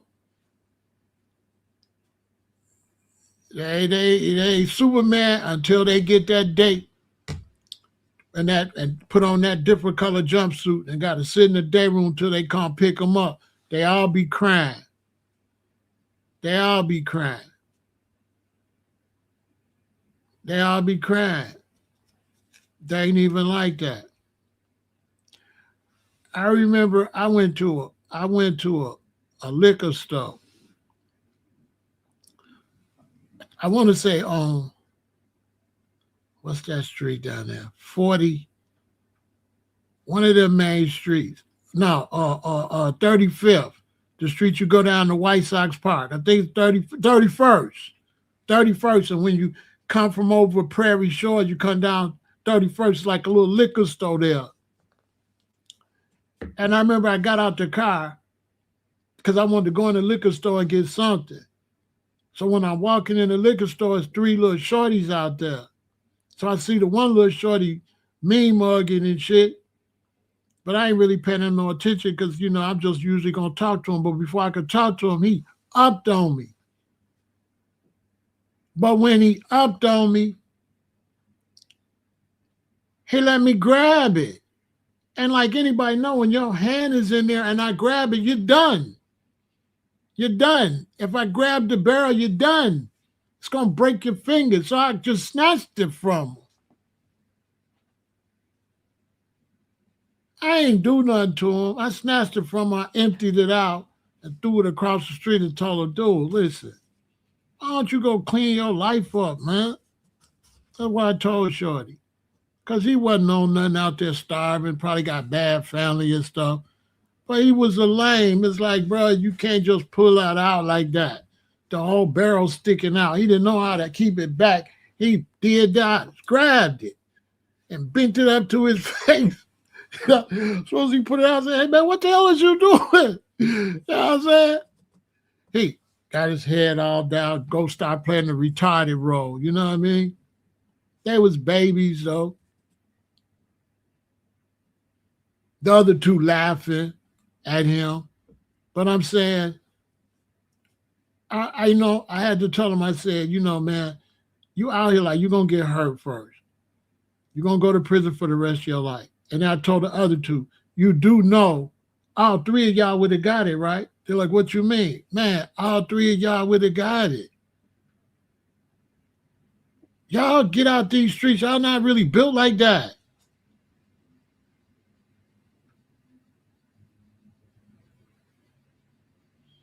.47th in Michigan is 47th in Michigan, I think, is still a part of Bronzeville. It's nice buildings down there. It was right down. That's where the nice buildings down there. Nice, them big ass brownstones. It's halfway decent down there because it ain't nowhere to hang out. So it don't really have nowhere to hang out. The way the buildings is made and everything in the main street, there's nowhere to hang out. So there's nowhere for gangs and stuff to stand around down there. It's like those is mostly like business people, musicians and stuff like that live up in them apartments and stuff. In them buildings, like them brownstone, got them big brownstone homes and stuff. Yeah, it's nice down there. Yeah, it's nice down there. Yeah, it's some nice. Them buildings worth a lot of money. Them buildings worth a fortune. But it's quiet down that way. Yeah, it's quiet down there. It's like super quiet because it ain't none down there but people with a lot of money. Like old school work, doctors, nurses and stuff on all that down there. It's quiet. Don't be nobody outside when you drive down there. It don't be nobody outside. When you get to them neighborhoods like that, Asiatic, it don't be nobody outside because ain't no stores like right there or nothing. So it's nowhere to hide because it's just big brownstones all the way down. So it's not the kind of place where gangs and stuff gather because they just there's nowhere to gather. It's just brownstone after brownstone after brownstone, big old building. So it's quiet down there. There's nobody outside right there on Michigan down there. Nobody. You ain't going to get to see nobody outside till you get down to 31st Street.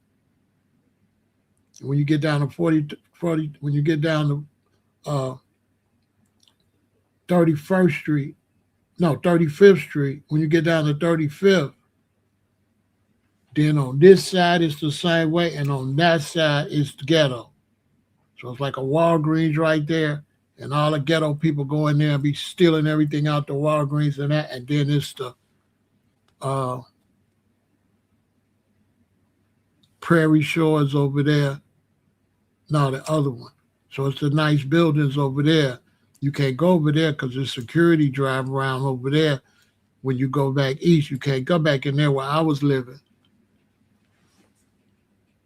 Not Prairie Shores. I moved to Prairie Shores after the first one. But those two buildings, you can't go back up in there because you can't park in there. And those is all just people that's making good money and students.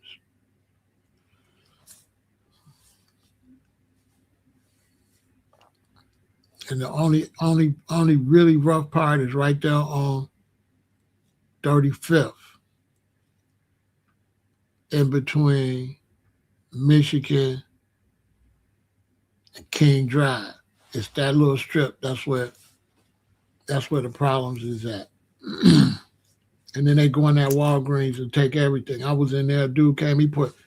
He put like 7 bottles, big bottles of liquor, right in his pants and everything, and just walked out. They was hanging out and everything. Big bottles like that. He just stuffed them down there and walked out. They don't do nothing. They just that Walgreens probably closed.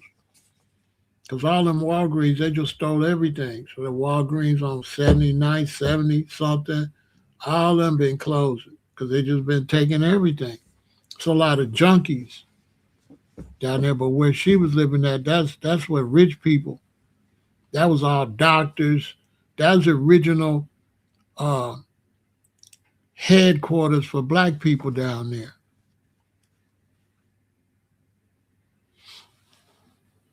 That was the headquarters for black people because the Regal and all that was down there. And that's where they would go see all the shows and all that down there.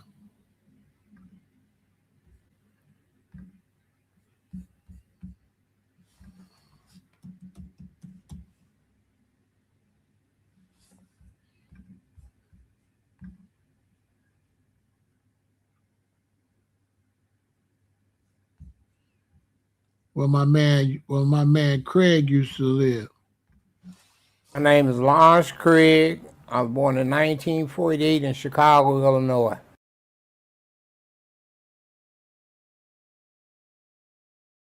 To me it was nice. I was born on 34th in Woodland Park. I lived in Bronzeville all my life. I stayed in Ellis Park, and I lived 3742 Lake Park. So I've been in Bronzeville just about all my life. My teenage years, I grew up in 4120 Prairie in the project, one and only project on Prairie. And I stayed there until I left Chicago in 1968. Joined the military, spent a year in Vietnam. Came back, got married in 1971, and I left out the project. I moved to 1438 North Cedric over in Old Town, and worked for Oscar Mayer for 18 years until they closed the plant.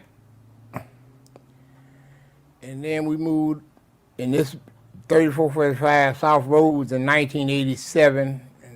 And I think we stayed here 15 years, and I went out west for 17 years and come back to 3445 South Roads. December last year.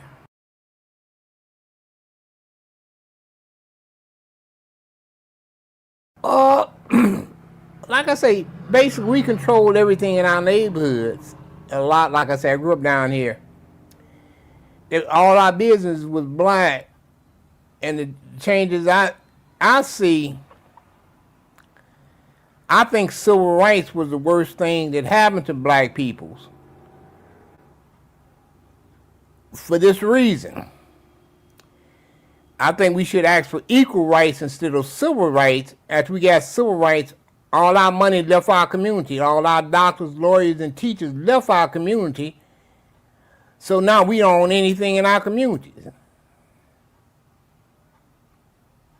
And that's, to me, it seems so unfair. You know, we don't own nothing. Koreans, Indians, own all the business in our community. We don't own nothing but funeral homes and churches.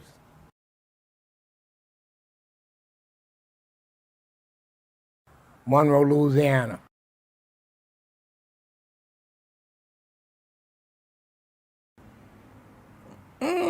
I said we was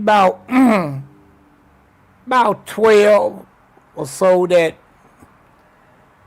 you could go back to Old Comiskey Park and play ball in that field during the day, but you couldn't get caught out there at night. And we used to go to the amphitheater, like we used to walk from 41st and Prairie to the amphitheater. By the time you hit on the viaduct, you had to run all the way to Halston because you better not let white folks catch you walking through the neighborhood. And Hyde Park was the same way when I was growing up. So you had to turn at 47th Street and walk up the lakefront to go to the museum. You couldn't walk through Hyde Park.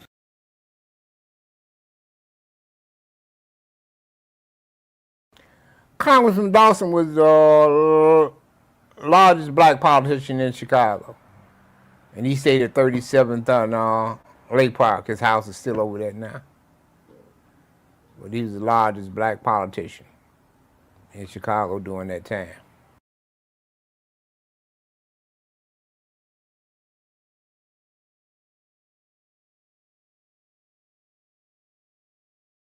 To me, I wasn't too engrossed in it because it wasn't about me, and something I didn't say I didn't believe in it, but Muslim religion, it wasn't something that I was accustomed to. And the Black Panthers, I heard about them, but like I say, I was more into about me. You know, I'll say that. You know, I believe in what they was doing was right, but like I say, I've never been a follower for nobody. You know, I always try to did my thing, whatever, and that's the way I grew up at. Like I said, I was more scared of my mother than I was anybody. So I tell anybody, you know. So I just never been a follower. So yeah.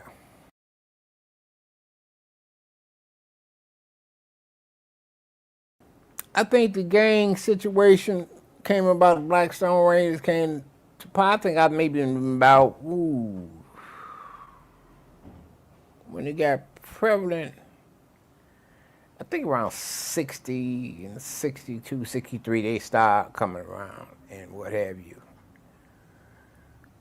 And like I said, I didn't believe in gangs.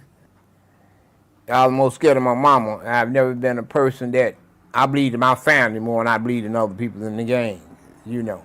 And I think most gang members, there's no structure in their household, so they try to lean towards something else. But like I said, I was more scared of my mom than anybody on the street, you know. So I never had any problem with gangs. That growing up, that I know a lot of gang members, but I was never forced to join or try to join the gang.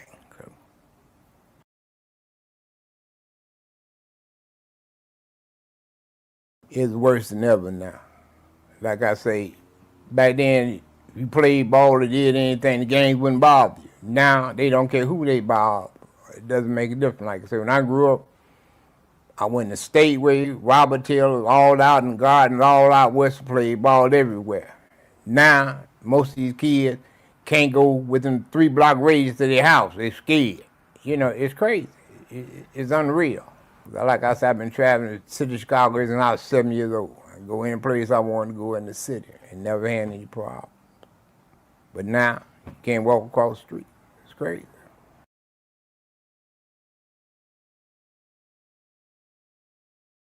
Here is a saying you could say,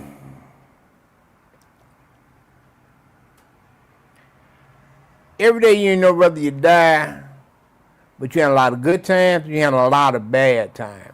So it's something that if you wasn't there, you couldn't fully understand how messed up it was. That's all I can say. You really couldn't understand. If you wasn't there and seen the things that went on day by day, you couldn't find. Like I say, the closest thing I can tell anybody, the Vietnam, if you ever seen that movie Platoon, and that's basically a real reaction where Vietnam was. Some people fought just about every day, and some didn't see no action, but it was crazy. But it was, like I tell anybody, it was a beautiful country. It was a beautiful country.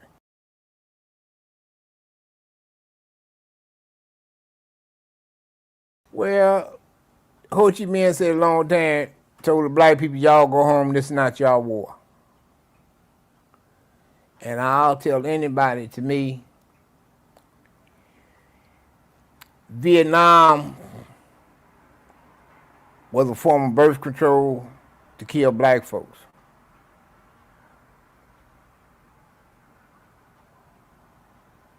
It was a war they didn't want to win, but people, back then, you can have plenty of jobs and you can have a bunch of jobs. So to me, it was a war about money. It wasn't about trying to save nobody, it was just about money. And that's it.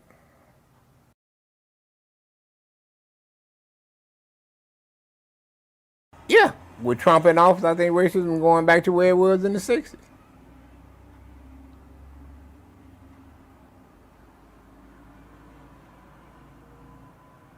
Sad to say, you know.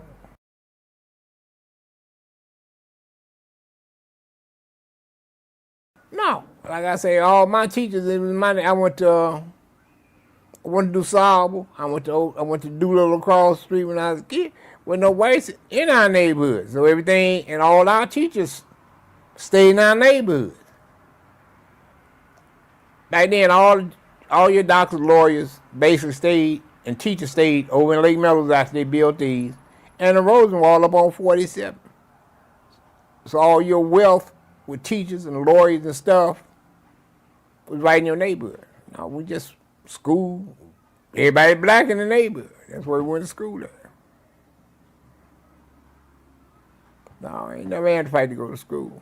Like I say, you would enjoy growing up down here. Like I say, we had the old streetcar barn used to be on 38th and Cottage Grove. Now, after the streetcar barn left, they put an A&P in there, and it was Dale Farms. And we had five or six shows in this area from 39 Oakwood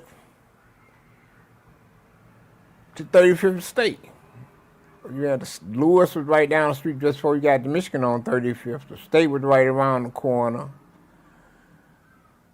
Then you had it was a show right here at 40th and King Drive.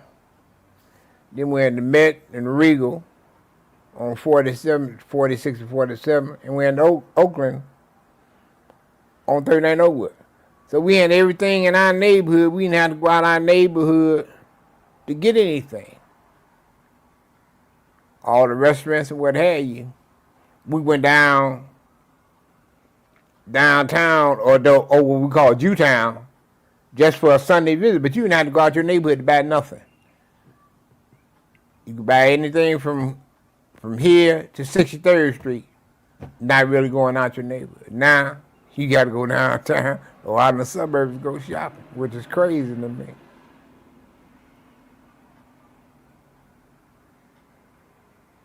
So we lost a lot with civil rights. So.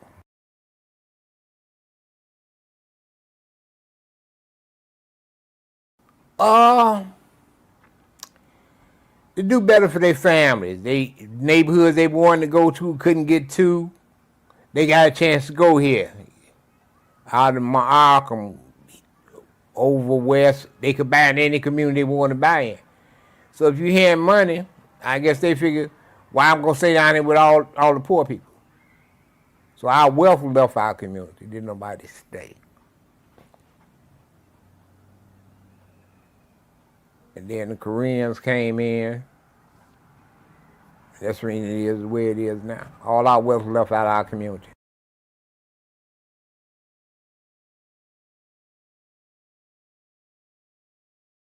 Beautiful. You know, we had the Regal where the stage shows go. Everybody at Motown came to the Regal.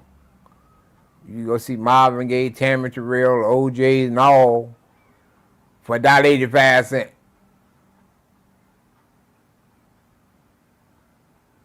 You in the Grand Ballroom out on 63rd with Ann Constance and what have you. And then in the late 60s, they used to come in, jazz musician used to be back in the Hill. Francisco people converted the alley. And the jazz musician come back and gave free sets in the back alley because everybody converted their thing. So it was nice. The music scene was great, yeah. Yeah, you know, like Sam Cooke come out this neighborhood. And Marla Gibbs played in Justice. She come out 39 Oakwood. And Mary Mitchell, the wife of Sometimes, she came out from Darrell Holmes on 39th Street. So it was a lot of good people, a lot of famous people came out. It was great living in this community. You couldn't beat it.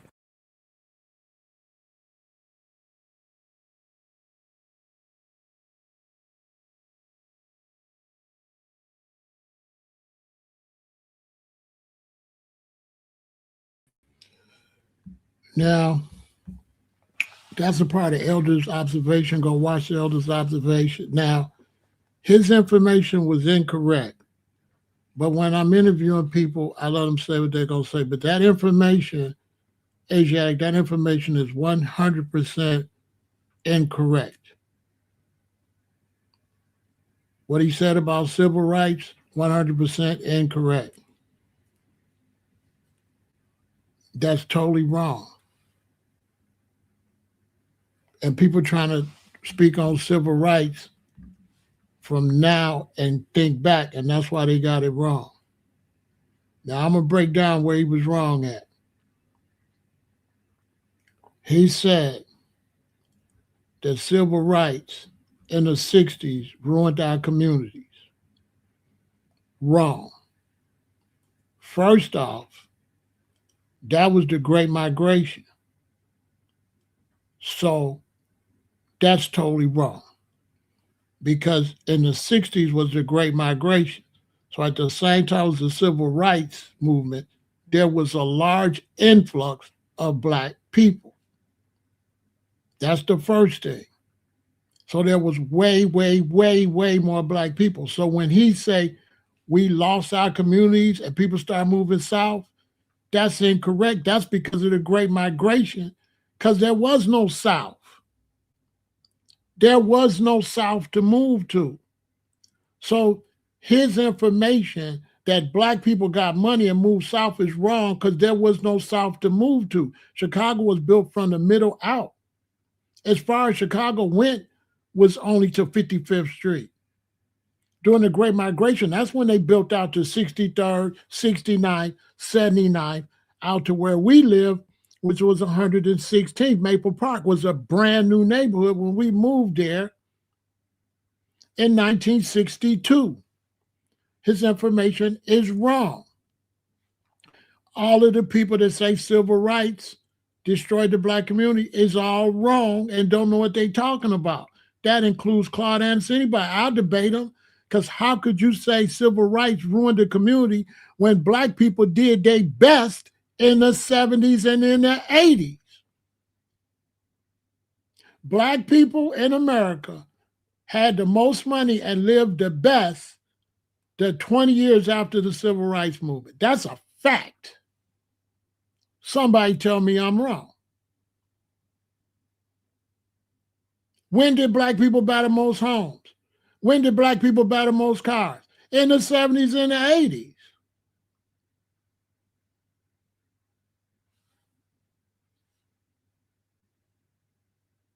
LA, Chicago, all that was built in the 70s and in the 80s after civil rights. That's a fact. They're trying to go and take the year 2000 in the crack era and then say that all happened because of civil rights. That's a lie. That's an absolute lie. I was born in 1968 at the beginning of the civil rights, and we benefited tremendously in the 70s and 80s from the civil rights movement. That's a fact. That's a fact. It ain't nobody debating on it. They'll lose. How did we get all the jobs as postmen, as firemen, as bus drivers? How my daddy was a bus driver? Because of civil rights. Without civil rights, how my daddy would have bought that house?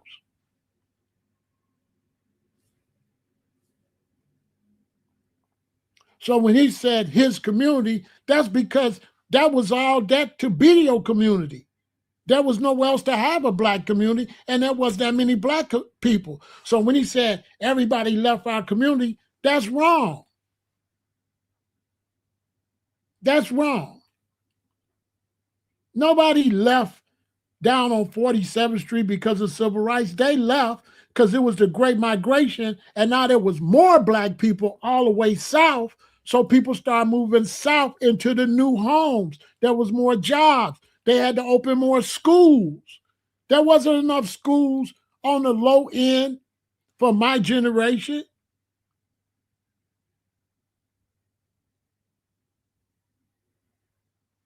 I don't know what, I got to see the movie, but I know if it ain't what I said, it's bullshit.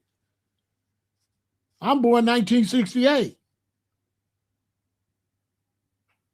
I am the product of civil rights. And we lived well, and everybody I went to school with, we lived very well. And Black people in Chicago lived better in the 70s and the 80s than they did in the 30s, 40s, or 50s, or 60s. That's a fact. That's an absolute fact. Nobody don't want that smoke. Nobody. Black people lived better in the 70s and the 80s. All that Soul Train, all that music, all them big concerts, all that started in the 70s. Tell me I'm lying if you was born.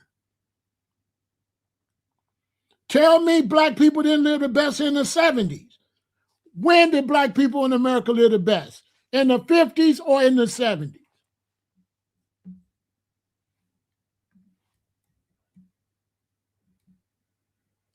When did Black people buy the most houses in the United States? In the 50s or in the 70s?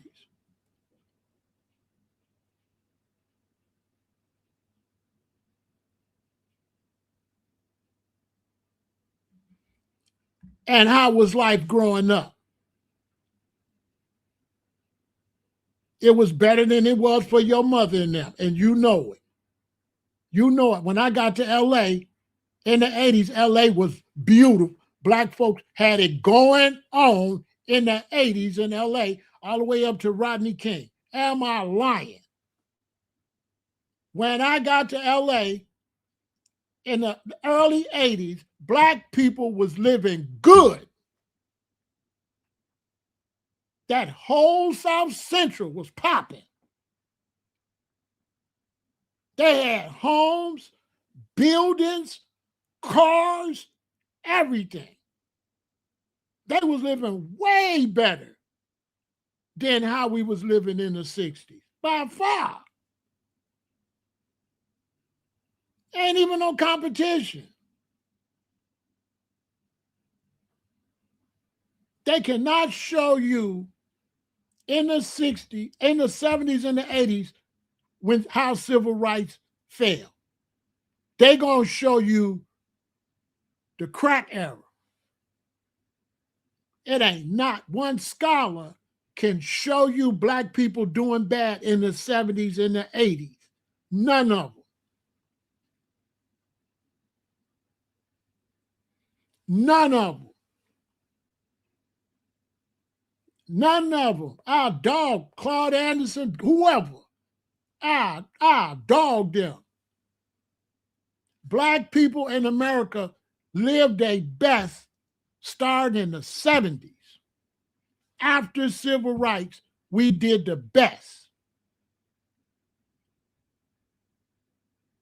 for like 25 years straight. That's a fact. That's an absolute fact.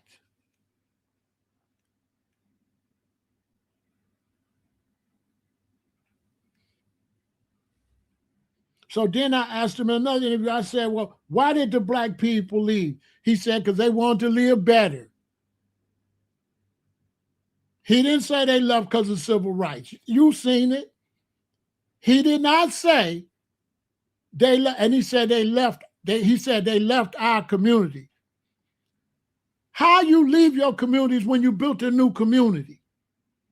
And my parents moved from 55th and Stewart to 116th and Aberdeen, and that's all Black. Did we leave our community or did we expand our community? We didn't leave our community. We built more communities. What the hell is he talking about? Chicago's Black far as you could go. So left what?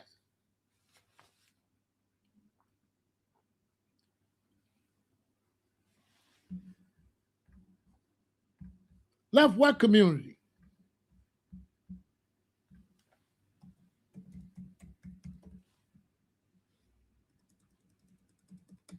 That's all nonsense. Everybody be saying that. Don't be knowing what they talking about.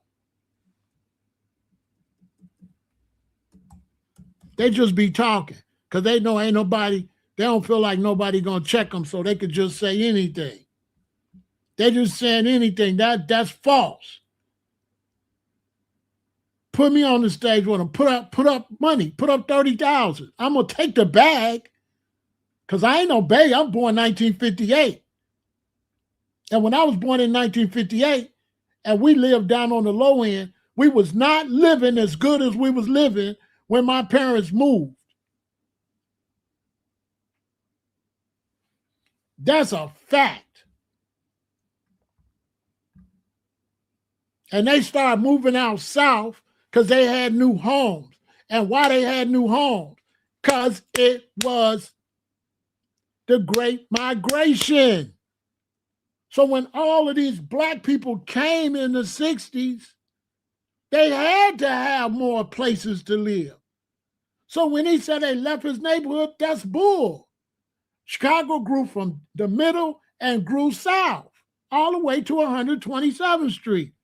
When we moved, we was on 115th, 116th, 117th. Chicago ended. Then they kept building it from 117th to 127th. Nobody left their communities. It was too many people to live down there. So let me ask y'all something. He said everybody was on 47. When the black migration came, could everybody live down there that came here from the South in the 60s? Could everybody fit down there? Yes or no? When the Great Migration came, could all the black people fit down there where he said we left? Could they fit down there?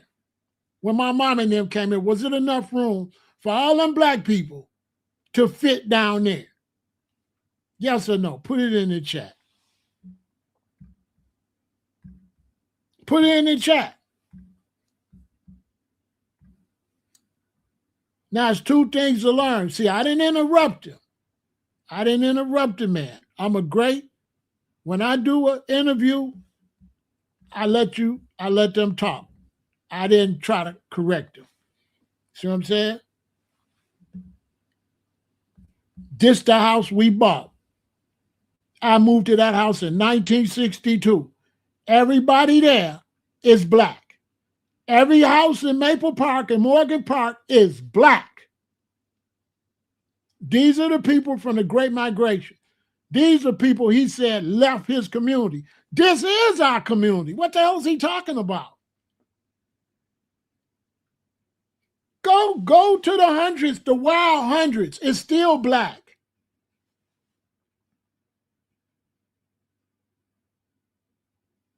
At that time in the 60s, this was the newest homes in Chicago.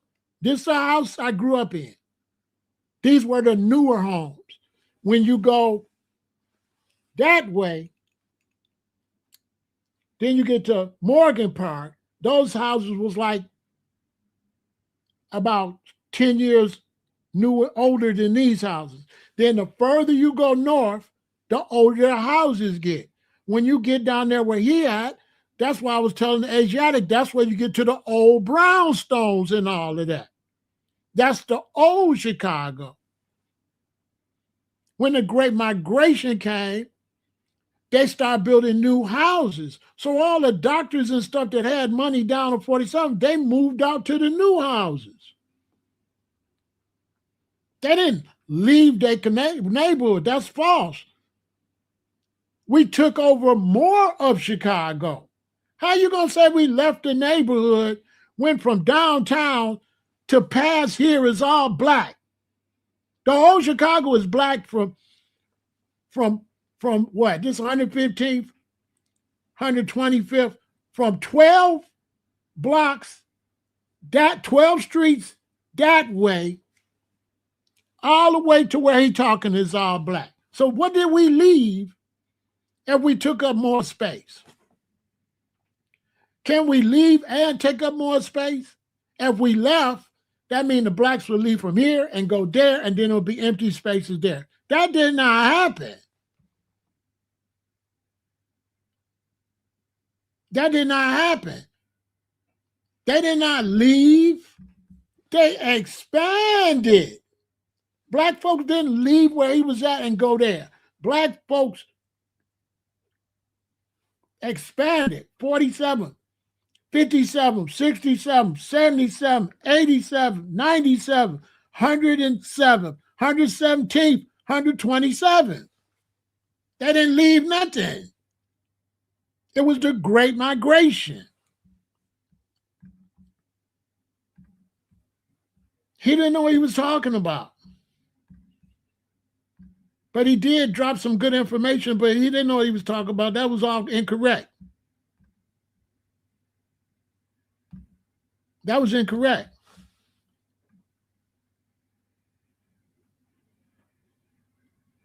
But there's two things you can learn. I didn't interrupt the man because it's rude for me to try to tell him something when I'm interviewing him. So I just interviewed the man and let the man say what he was saying. But it was incorrect. Because when I went to kindergarten, it was over 100 children in the morning class and 100 in the evening class, and they had to put us in the gym. When I was in kindergarten, I had to go to kindergarten in the gym and take a rug, and we had to lay on the floor, and we had 3 teachers. And when they would play the piano, we would go from this group of teachers and take your rug to this one, to that one.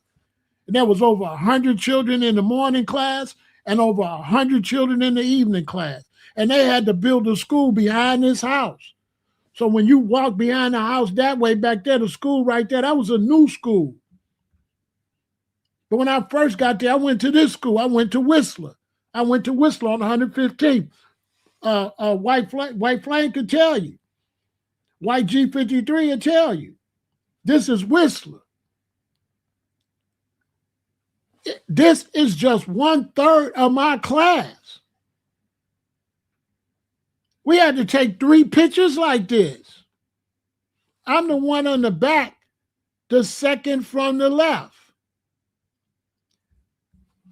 We had to take 3 pictures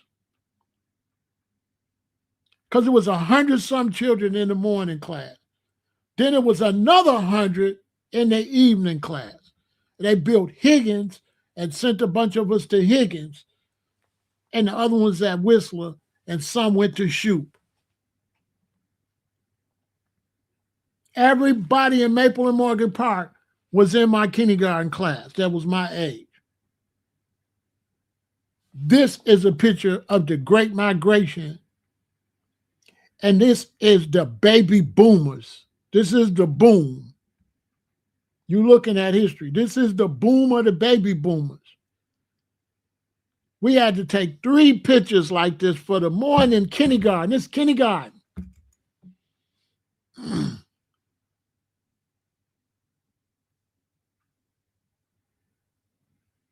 And then we had to take 3 pictures like this for the afternoon class. Then they built the other school and split us up. This is all after civil rights. So show me, so civil rights messed us up? All these new houses was after civil rights. All them houses around this age in LA was after civil rights. Facts. Nobody can show me black people failing in the 70s and the 80s after civil rights. That's a lie. That's young people that wasn't here running their mouth. And old school is old, so he don't know. He trying to talk backwards. A lot of times when you're trying to go forward backwards, you don't tell the truth. Your truth get mixed up. So when he said all them people left the community, no, they didn't. They expanded. They didn't leave.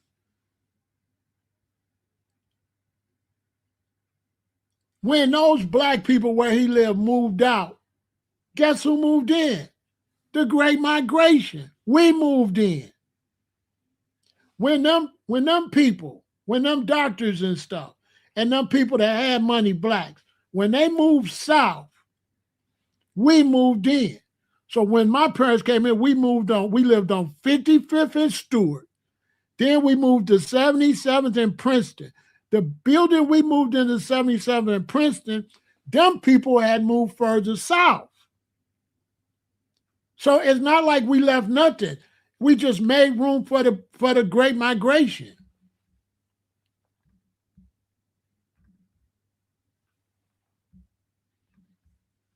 This picture, this is on 77 and Princeton. Then we moved from there and we moved here. But when we moved here, more black people moved in here. So nobody left nothing. They just made more room for more blacks was coming. They was coming. My auntie came up.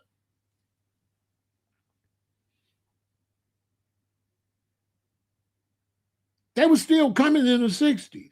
My parents came in the 50s, the mid 50s. Black folks was still the Great Migration, went on through all the way up to the 60s something. They were still coming. My mother's sister came way later. That's false information.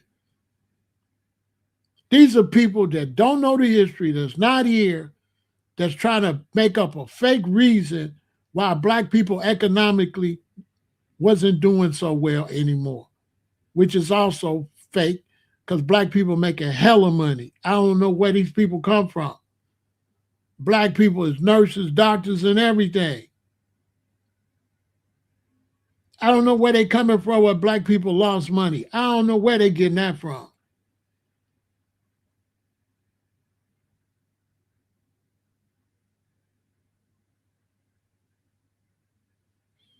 When the businesses got destroyed, right? They didn't get destroyed in the black neighborhood. They got destroyed everywhere.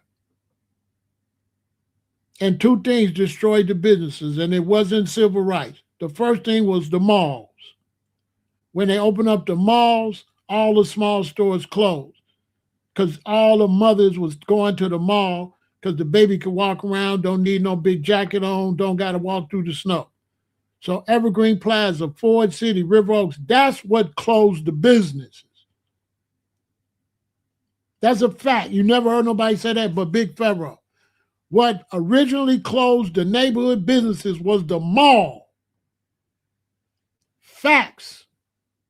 Once they built malls, nobody wanted to go from store to store. Your mama don't want to drive to Roseland, then she can't find nothing. Now she got to drive to 87 and look when she could just go to Evergreen Plaza, hang y'all coats up, and y'all can walk around in the plaza and she can get everything she's looking for in one place inside. And that closed all the businesses, white ones too. Because right there on 115th Street, you had the white lady with the candy store, like a couple streets from Halsted. On Halsted, you had the white dude had the peanuts and popcorn. He went out of business. Down on 99th and something, right? They had a Green River soda with the guy had the ice cream. He closed. The little lady, the neighborhood candy store closed. Roseland went out of business. Roseland went out of business because of Evergreen Plaza, River Oaks, and Ford City.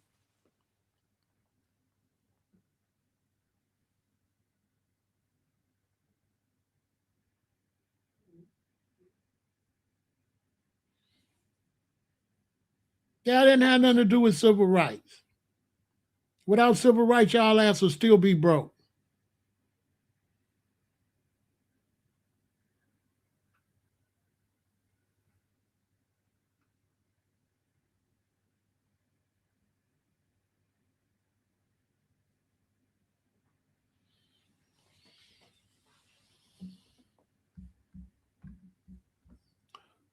What year was that? What year? I bet you that wasn't. I bet you that didn't have nothing to do with civil rights. That ain't got nothing to do with civil rights. What year? In the 70s? That ain't had nothing to do with civil rights.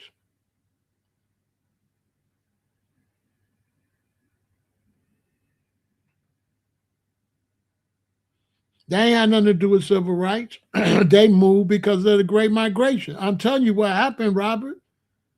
They moved because of the Great Migration. There was more black people, so they had to have more places to live.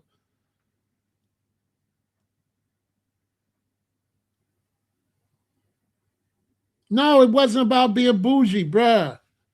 You're not listening. It had nothing to do with being bougie. They was getting money. They moved to the nicer areas and they let the other people come to the old areas. In those days, whether you was black or whatever, when you came here as an immigrant or you came here from the South, you lived in the old places that people moved out of. Then when you get yourself together, then you move up. So the first place they lived in, Robert, was the old place, and then they got a newer place. It got nothing to do with chasing white people and none of that. That's just how it went. And when they moved, black people moved in when they left at, didn't they? Didn't some more black people move in y'all last place? Robert, when y'all moved, who moved into the place y'all moved out of? Black folks. Why? Because they needed more space.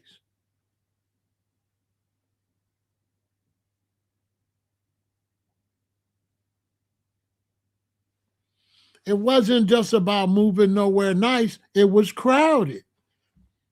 It was crowded. Listen, Chicago was only this little. Chicago only went to 47th Street. Where you gonna fit all these black people that start coming from the South in the 50s? If I would have asked him that, he would have started stuttering. When my mom and them came here, where you gonna put them? I just told you they didn't even have no schools for us to go to. They had to build another school. They had to build homes because so many people was coming. How did all these homes in Maple Park and Morgan Park get full? How all them homes on 95th, 87th, they was all full. How? That's more people than could live on 47th. All them people couldn't live from 47th down. Just think about it. Your parents moved because the city was growing. They wasn't running for nothing. It was more people. They couldn't fit all them black people on the west side like that. So the ones that got themselves together moved and let the other ones come in there. They didn't move because they was bougie. They was moving because moms was making some money. Robert, don't listen to these people lying. Your parents moved because after the civil rights movement, Americans was making money, bruh. Money. When I got out of high school, I worked for W.F. Hall Printing Company. And if you start June 21st, right, 1977, on June 21st, 1978, you automatically get a raise. You get a raise every year, period. So if you work there 10 or 20 years, you know how much money you making? This the way factory, they was getting rich. Working for bread companies, they was getting rich.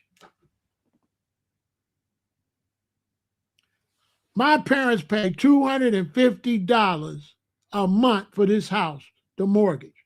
$250. Phone bill, $8. Gas bill like $7 or something. Electric bill like $6, $7. So if you go 8 times 3, 8 and 8, 16, $24 and 200 something. So it put food and everything in it. My parents are expensive with the mortgage, food and everything, and their car and everything. Their expenses is like, let's say, I'll push it up to say 400.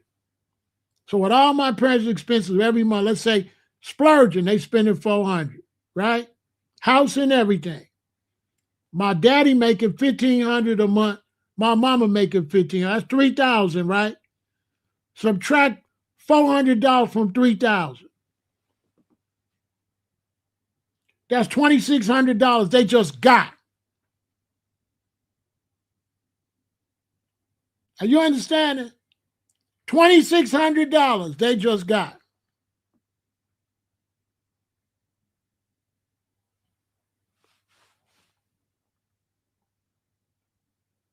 A Cadillac was probably what, 6,000? The big one. Let that sink in. Brand new house, brand new car. Your bills ain't no more than $400 a month.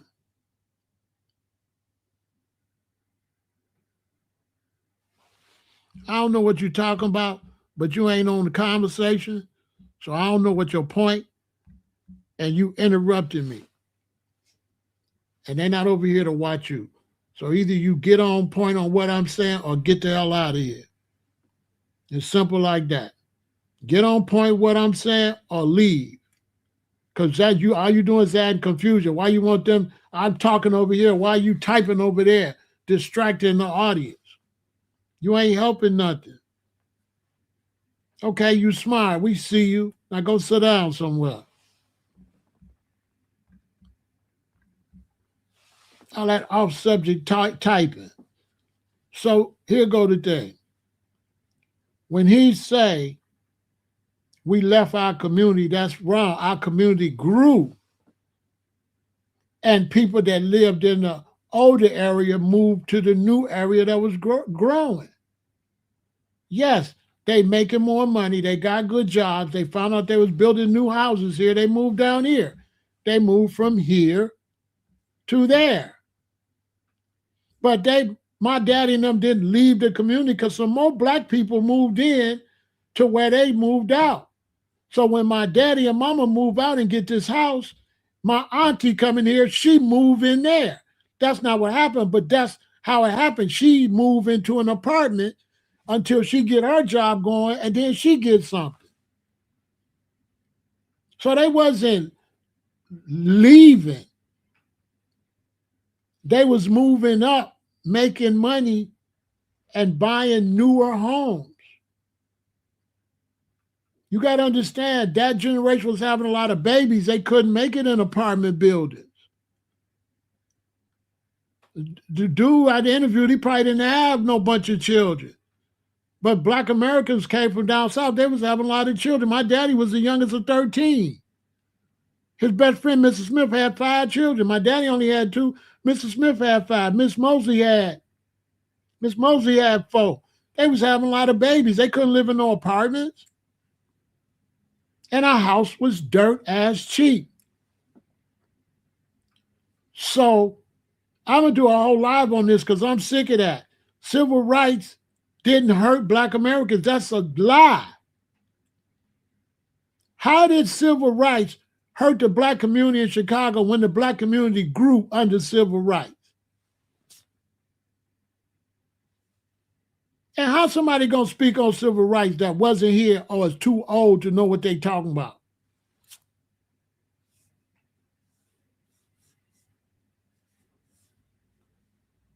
Make it make some sense. I am civil rights. So don't nobody know better than me. Civil rights the 60s, right? I'm born 1958.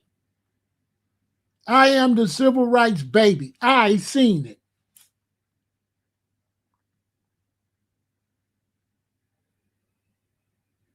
And when I was growing up, life was really good for black Americans after civil rights. I don't know what nobody told you. And life was horrible for my parents in Alabama before civil rights. That's a fact. So anybody that didn't live before civil rights talking need to shut up. Because if you wasn't here, you don't know what the hell you talking about.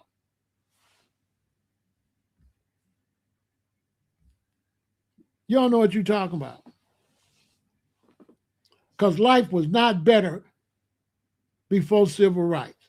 And black businesses, what good is a black business if ain't nobody making no black money? You always hear them saying, we got lost our own businesses. What money was we going to have without civil rights to keep a business running? Make it make some sense. Any fool know that them few little stores we had wasn't enough to maintain no black people. They trying to act like them few businesses black people had was enough to maintain a whole nation. Like black people could provide their own meat, their own milk, their own cheese, their own orange juice, their own clothing. Y'all know damn well black people couldn't provide that for themselves over this whole country. Especially somebody like Claude Anderson that's supposed to be an expert in economics. He know damn well there was no way that black people could have provided what black people needed when black people had baby boomers and had all them babies. Where was we going to get all that stuff from? What car we was going to drive? We ain't had no damn car. So what car we was going to buy? Oh, we was going to magically build car factories and make some cars magically from straight out of Jim Crow? Right. Well, why Claude Anderson didn't do it? He wouldn't want to debate me because I play hardball. If you know we could have did all this, show me where you did it. Don't start hemming and hawing either.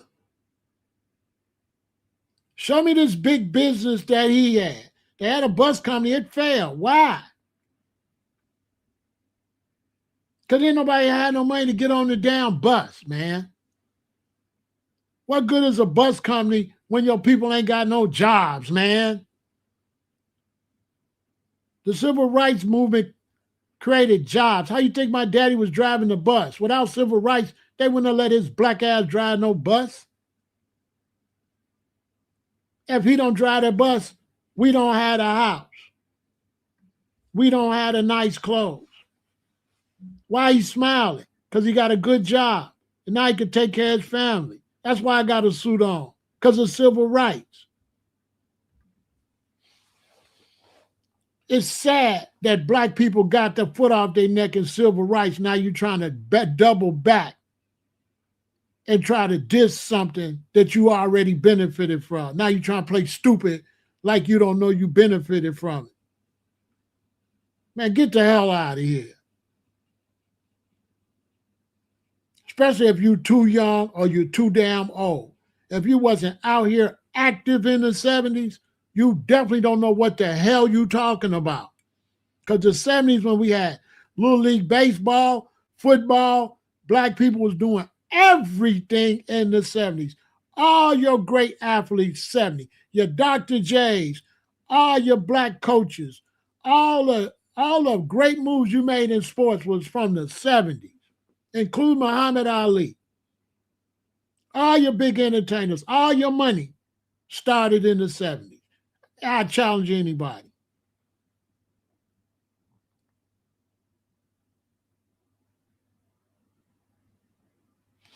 That's a lie, too. Stop telling lies. That's a lie, bro. Look what he said. Look at this false information. He said, I'm from the West Side. I was born in 1960. I know that after the Civil Rights Movement, the West Side went up in flames. That's a lie. The West Side went up on flames when they shot MLK, bro. Stop telling these people false information. That had nothing to do with civil rights. That had something to do. The West Side went up when they murdered MLK. That don't got nothing to do with civil rights, bro. Why is you giving these people false information? The way you said that, it was like, oh, they got civil rights and they just burnt down the West Side. Bro, that's false information. You cannot mention burning down the West Side if you don't mention the assassination of MLK. That's false. It's false information you putting out. And you don't know what the hell you talk about. You was a baby. You don't know nothing. MLK was unalive. You don't know. That's why I say people like you should be quiet. You don't know. MLK was unalive when you was a baby.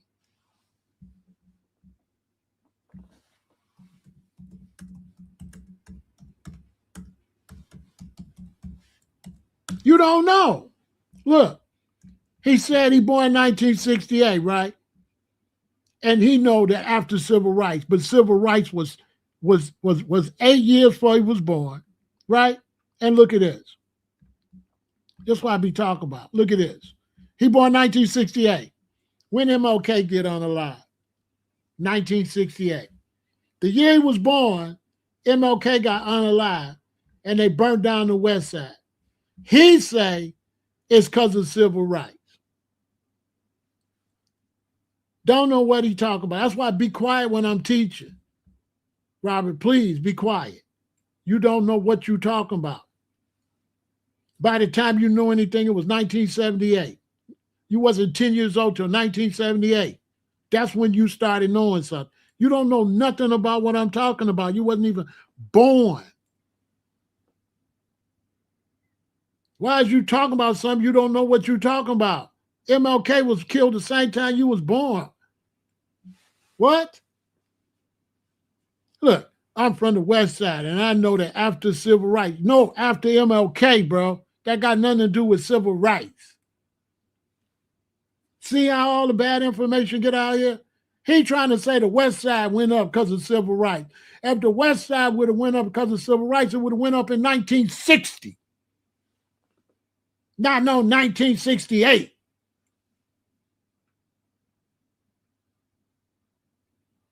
Crazy. And don't even know what civil rights is.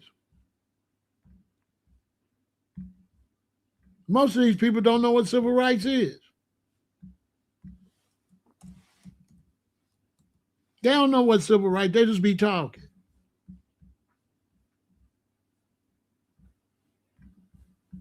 They don't even know what it is. They don't even, if you ask them, what was civil rights? They don't even know.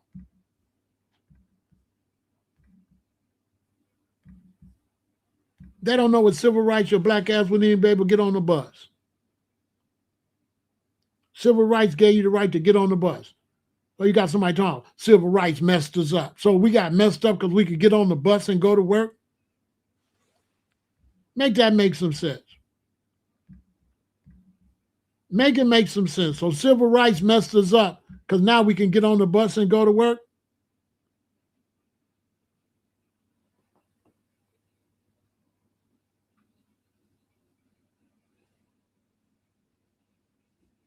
Huh?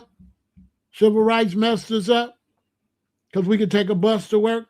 Because we could drive a bus and make some money? Because they walked for over a year to get the right to ride the bus. Then you want to turn around and disrespect them, the people that gave their life up for your black ass to get on the bus, for your black ass to go to a movie, for your black ass to play Valentine's Day and all of that. If it wasn't for civil rights, you wouldn't be doing nothing what you're doing. Nothing.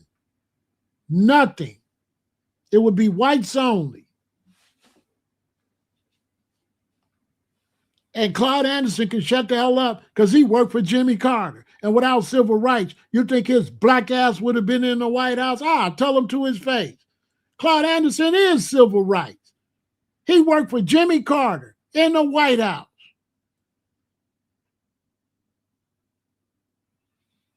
Claude Anderson, tell him Pharaoh said he is civil rights. That he worked for a white president in the White House. And if it wasn't for MLK and civil rights, his black ass would have never been in working for Jimmy Carter. So he's trying to roll the story back. Now he's super black. He wasn't that black when he was working for Jimmy Carter. That's why I be on dude's neck. Because he be misleading the people. Claude Anderson be misleading everybody. Because everybody talking to is a baby. He needs to talk to somebody got some age on them. So I can shut that down. Because with his complexion, he was getting all kind of, boy, I'll do him dirty. He was passing the paper bag test, so he can't talk all that civil rights or nothing. Because they was giving a high yellow dude like him, they was giving him all kind of perks that dark blacks wasn't even getting. If his ass would have been dark, he wouldn't have worked for Jimmy Carter, so he could shut up totally. Claude Anderson could shut up. That's why he be getting on my nerve. I don't really like dude like that. Because he be talking, he be misleading the people with false information. His information don't be right and exact. And he ain't got nobody that get on his neck that he can't just spit out no fake facts to. Boy, he can't talk none of that to me. I was going to Alabama in the 60s. And we had to get off the road by 4 o'clock because they still had sundown towns. So he just talking. Without the civil rights movement and all that, and the Black Panthers and all that, y'all wouldn't be able to drive around up and down these highways right now today. Now, I don't know how you going to disrespect the people that made it where you can move around. He going to say civil rights ain't no good, but he was working for Jimmy Carter. And he going to say civil rights didn't do nothing, and civil rights had him working for Jimmy Carter. What a phony. He benefited in every kind of way from civil rights. Yeah, Claude Anderson benefited from civil rights. 100%. Part of his claim to fame is working for Jimmy Carter. Take that away, he's a nobody.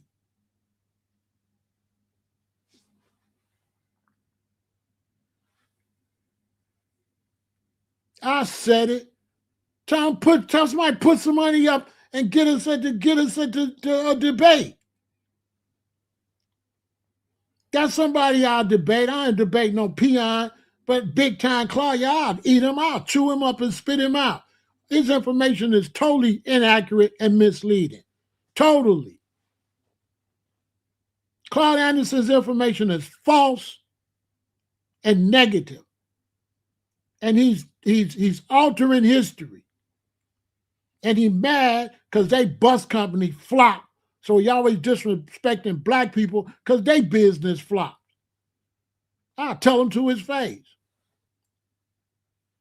Don't be disrespecting black people because y'all business flopped down there. Y'all business never was going to go nowhere because you open up a bus company with no population to pick up in the damn bus.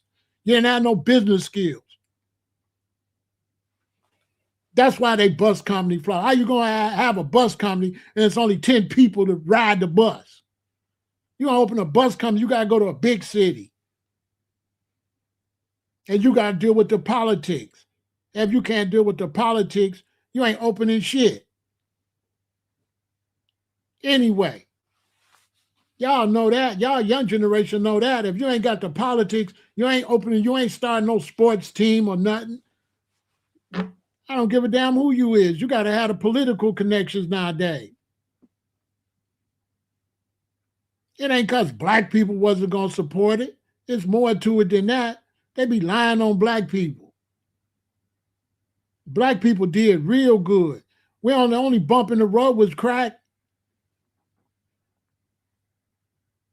That's a fact. Everything they blaming is only the crack era. And the crack era came at the same time America was collapsing. America was losing their factories anyway. All the factories started going to Mexico. The people on the factories, the cities, listen, the reason America failed is because the city started robbing the businesses. The city and the state got greedy. That's a fact. So the city and the state got greedy. They started charging Ford and all that more and more and more and more for taxes. More and more for taxes. More and more for taxes. So they left. I work for W. Printing Company. They left because Chicago started overcharging them for taxes. So they took the factory and they went to Kentucky. If you think I'm lying, stop flying and get in your car and drive. And when you drive and you get to the middle of nowhere, that's where you're going to see Deere factory. You're going to see the people make the trash. You're going to see all the factories in the middle of nowhere. Why? Because their taxes is low. So they move out to the middle of nowhere, which means the big cities don't have no jobs. Now, the big cities, New York, Chicago, LA, begging the companies, oh, come back, we'll give you a tax break. Tell me I'm lying. Any big company that they trying to get back to these big cities, what's the first thing they offer? A tax break. So why did they leave? Because they was overtaxing. That's why. That's why American business failed. Not because of civil rights or nothing. It was because the cities and state with some greedy politicians was overtaxing the businesses. And the businesses was providing all the jobs, and they left. They was making it where the businesses, they was trying to be mobsters. They was trying to strong arm the businesses so the businesses couldn't make no money. Facts. I'll go get an interview and prove it. I got a white friend used to fix my Cadillac in South Holland, Caddy Corner. Caddy Corner. Caddy Corner used to be on the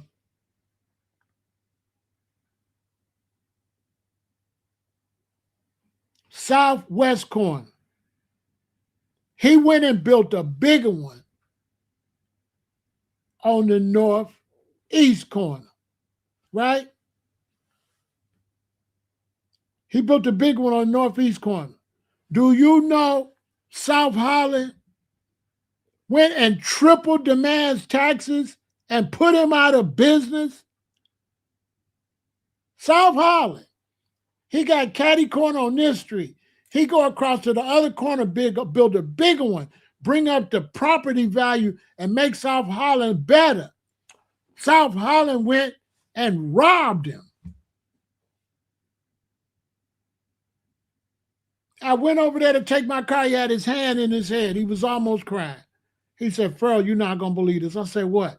You remember when I started building this place? I said, yeah. Do you know they tripled my taxes and driving me out of business? I done sunk all my money into this new building to make South Holland look better. I said, you lying. He like,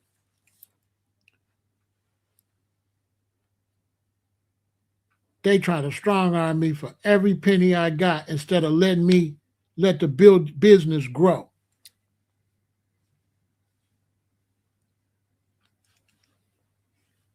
That's what happened to business in America. The politicians ran the businesses away. Had nothing to do with civil rights or nothing. The reason this country went broke. That's bullshit. This country went broke because these white people that was owning, that run these countries, these white people that run these cities and states, these senators and congressmen and governors and mayors robbed the businesses and drove the businesses out of business. Made it too hard for the businesses to overtaxed them and drove them out of business. That's why the cities fail. It had nothing to do with civil rights. That's all bullshit.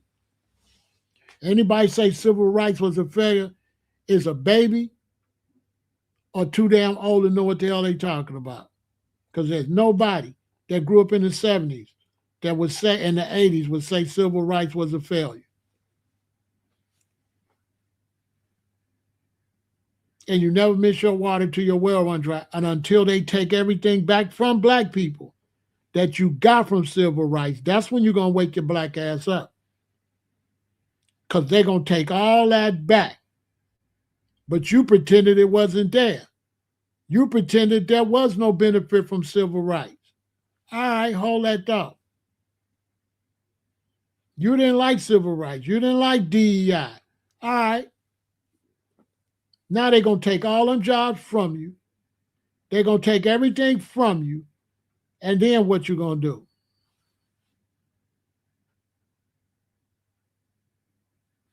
Yeah, they ran everybody out of business. I worked for WFR Printing Company. My auntie got me the job. I graduated on Saturday. My mother said, Sunday morning, she said, you going to work with Niecy tomorrow. I was happy. My auntie picked me up Monday, took me, I was working for WFR Printing Company. I end up going to music college and working down at the stock exchange and then going dreadlocks and start working for myself and moved to California. WFR Printing Company, Chicago robbed them so much, they had to move to like Tennessee or Kentucky. So my auntie, she didn't want to move. She had my cousin. She had to go back to school and become a nurse. because the city of Chicago chased the factory out. And the factory, people was getting rich at the factory. Because with those type of jobs, you get a raise every year. So if you work there like 15 years, 10 years, you making bank. They don't tell you that. Factory work was making more money than professionals. Why? Because every year you get a raise. So after you work there so long, you getting a percentage of the company's money. You like an investor. And no matter how much it is, every year they give you more money until you're 65. Now imagine you start working there for 20 and you get a raise every year for 45 years. You know how much money that is?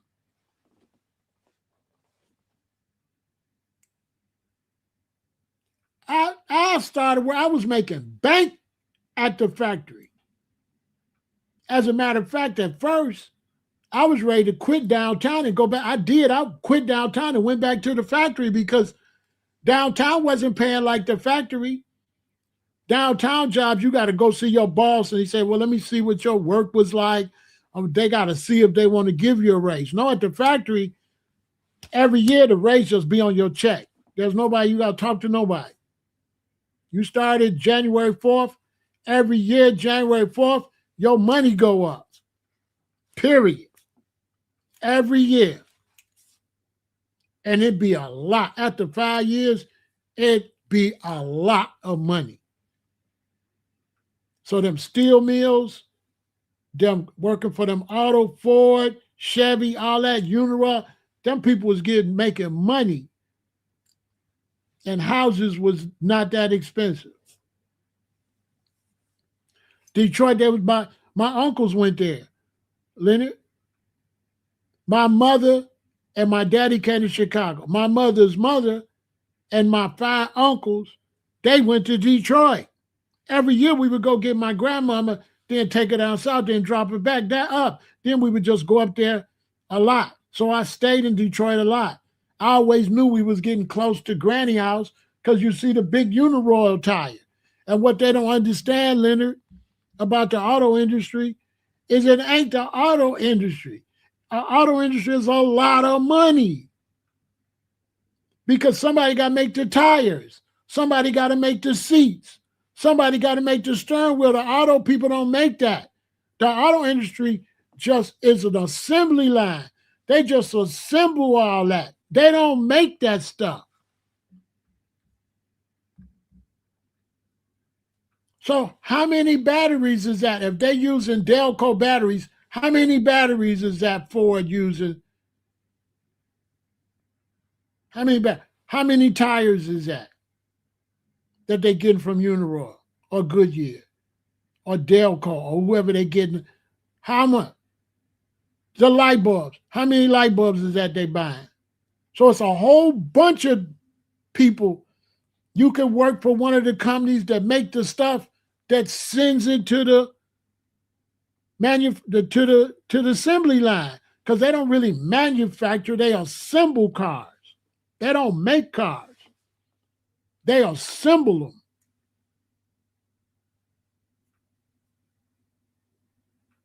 That's like one Ford probably spend money with 100 other companies.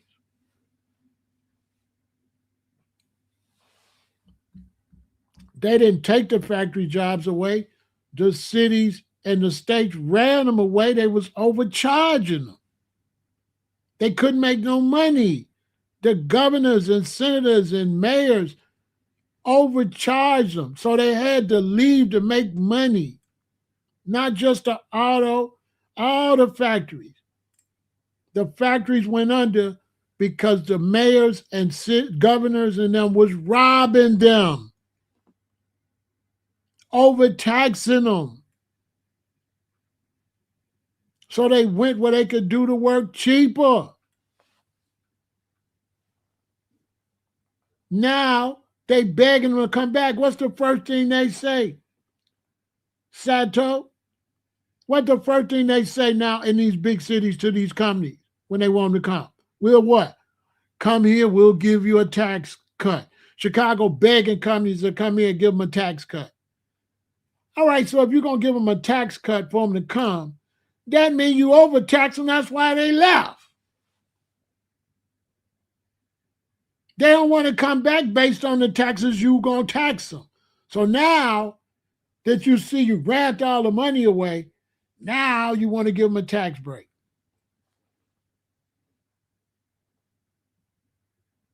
That's where all the jobs went.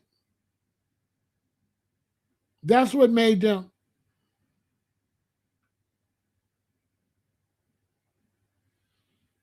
Right? Where it's cheaper. Where it's cheaper. And since you overtaxing them, then they'll get robots to do it. So now they can keep more of the overhead. They ain't got to pay nobody. They're like, okay, y'all ain't going to help us pay employees. This is what we do. We won't have no employees.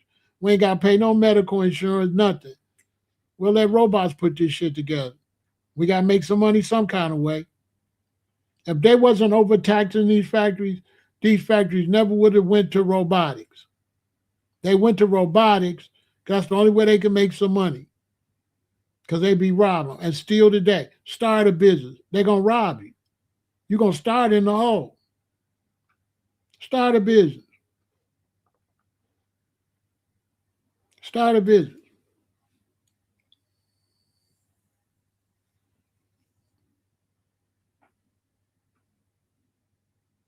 Go trademark the name of your business. Watch how much it costs you. Watch how much they're going to charge you just for the trademark of the name. And you're a new business, especially if you're a small business.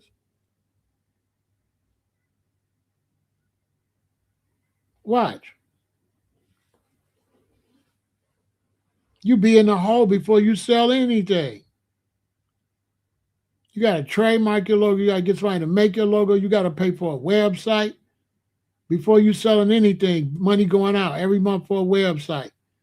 Money, trademark, logo design. Then whatever you're selling, you got to get that made, right? So now you're paying for production or whatever you're selling. You start out in the hole. Yeah, you start out in the hole. America don't help you go into business and make no money. But look, I want to finish this other conversation. I don't mind that we went off. You know how we do. So I was talking about you got to watch who you be around. Now, I said people you be around, you can tell if they no good, if they always correcting you. Then I said if they always bringing up people you don't like. Then I said if they always reminding you of a bad experience. Then I said if they always joking about you, if they always try to tell a joke and crack on you, that's how you know not to be around them. The next thing is they always competing with you.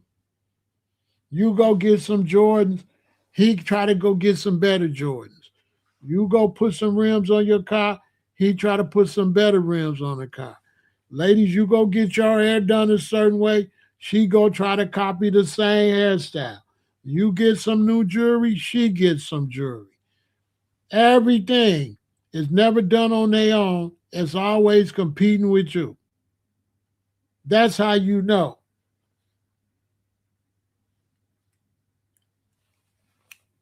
You shouldn't be around them.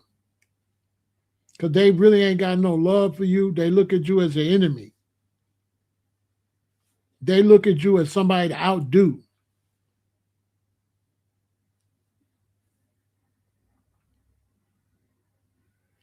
If they always talking to your mate.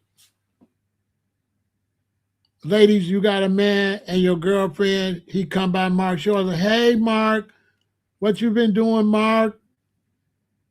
Dude, you got a woman come by, your homie. What's up, Sandra? What you been on? Why is you talking to my lady, man? Shut up. That's why I tried to tell the brothers, stop having these dudes. If you want to be in a relationship, you better cut them dudes off. Because you bringing wolves around your queen. And your queen ain't going to respect you because you're a little boy. That's little boy shit. I had a dude try to come over here and tell me, so you don't hang out with the guys? I'm like, bruh, what? Hang out? Boy, I ain't hung out with no dudes since senior year or first year out of high school. I ain't hang out with no dudes, bro. I ain't hang out with no dudes. Once I got a queen, I don't hang out with no dudes. For what? Typically, as black men, our tradition, the only dude we gonna hang out with is our daddy, our cousin, our nephew, some family member. And that's rare. Like my cousin, he a few years younger than me. And every now and then we'll go to dinner or something. But I don't see him like that. He got a girlfriend. He got a new queen. He every time he get off of something, he trying to go over his lady house. He ain't trying to come see me. He only trying to see me maybe 2 or 3 times a year. That's it. Maybe we'll go to the gym. That's it. That's my cousin I grew up with, like my brother. But men, we don't do that. We don't hang out with men. We hang out with women, or we hang out by ourselves. We chill. The only people that men like to be around is women, all women. That's it. If we get a queen, that's our best friend. That's our companion. That's who we talk about everything is with her. We don't deal with dudes like that.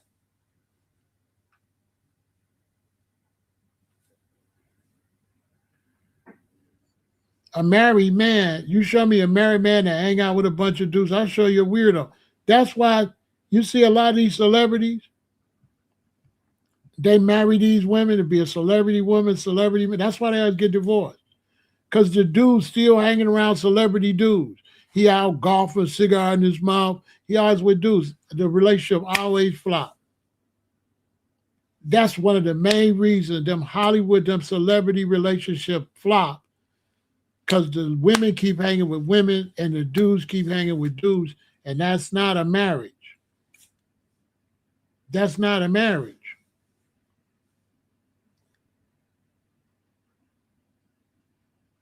So I had dudes say, so man, you don't hang out with the guys. Guys is, no. That's little boy shit. I'm not saying you shouldn't hang out with the guys. I'm saying you're supposed to do that young and get that out your system. There is such thing as getting that out your system.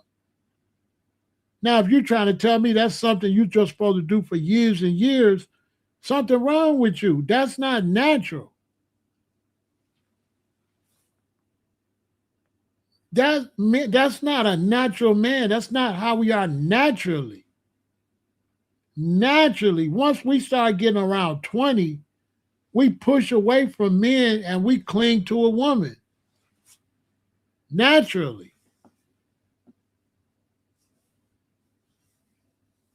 And the only way we'll deal with a man has got to be some type of business. We only deal with older men. When we older men, we only deal with men in terms of business. So yeah, it was some dudes I was around, but we was all dealers. But when I say around, that ain't the around you talk about. We don't see each other because as soon as we get out work, we out selling. I'm not promoting it. I'm just telling you how that went. The big man got the product. We not hanging with dude like that. We only see him when we ready to recop. Look, if you got a crew and you selling illegal substances, I'm not promoting this. I'm just trying to teach y'all how it go, whether it's corporate or in the streets. The big man got the stuff, right? This is him that had the big man, right? This is y'all. Y'all all hustling. Y'all go to get the stuff, right? When y'all go get the stuff, what you trying to do? You trying to sell. You ain't trying to go get the stuff, take it home and hang around each other. Am I right? Am I wrong? You ain't trying to hang with dudes. You trying to hurry and get back. Your phone ringing, your beeper going off, or they knocking on your door. However you hustling, you trying to go get the bag. You're not trying to hang around dude. Hey, dude. And he ain't trying to hang around you. He trying to get rid of that stuff and go rebuild up himself and do what he got to do and then deal with his wife and deal with his children. So show me where some hustlers hang out. Hustlers don't hang out. None.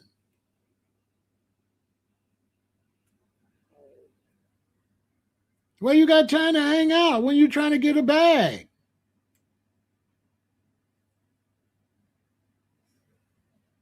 And then if you're doing crime, you don't bunch up. That's how you get a RICO. You stay separated. Stay away from each other. Duh.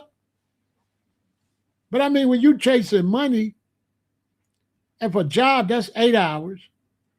2 hours to get there and back. That's 10 hours. There's 14 hours left in the day. You got to sleep 8 hours. That's 18 hours. 19, 20, 21, 22, 23, 24. So you got 6 hours a day. You got to eat. We'll take an hour, but that could easily take 2 hours. You got 4 hours. So you telling me if you work 8 hours a day, you sleep 8, that's 16. Transportation is 18. 19, 20, 21, 22, 23, 24. You eat or got to bathe and all that, that's 2 hours, 4 hours. You telling me you're going to spend your 4 hours with a dude? No, you're trying to spend 2 hours with a chick awake and 2 hours in the bed. Or an hour, depending on what y'all feeling like. You ain't trying to, come on, man. How you going to have sex when you run around with a dude and you got a queen that's there that's ready to have sex and you got to go back to work tomorrow? And then you get off Saturday and Sunday, you hanging with a dude instead of taking her on a boat ride or taking her to walk on the beach or taking her out to enjoy herself because she either been dealing with the children. If you normal, you got some babies. I don't know about these days. Or she worked too, so she want to get out and do something. No, you telling her, I'm finna go hang out with Reggie. Ladies, if you're a young lady and you dating a dude and he hang out with dudes, dump him. Dump him. You might as well dump him now. It's not going to work. He's a boy. And he probably tell all your business. They're going to know all about how you have sex because dudes like that, their mouth run. They like to impress dudes. If he took pictures of you, he going to show them. So you can't trust a dude like that. He's not mature. He'll show pictures of you. You know how sometimes you a man, you want to take sexy pictures of your woman, a dude to hang out with dudes, he going to show them y'all private shit. He going to tell them this what make dudes be interested in you because he done told her, oh, man, she could really get out, man. She be riding me, she be this. He like, oh, yeah? So now, next time you see his friend looking at you a certain kind of way, you thinking, what you tell him? See, real kings, we don't talk. We don't know nothing. We don't say nothing. A real king, a real man, we don't know nothing.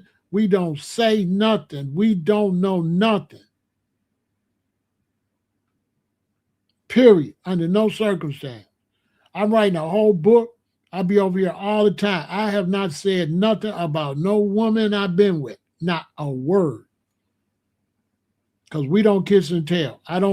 My book, it ain't going to be nothing in there about no woman I was with. Nothing.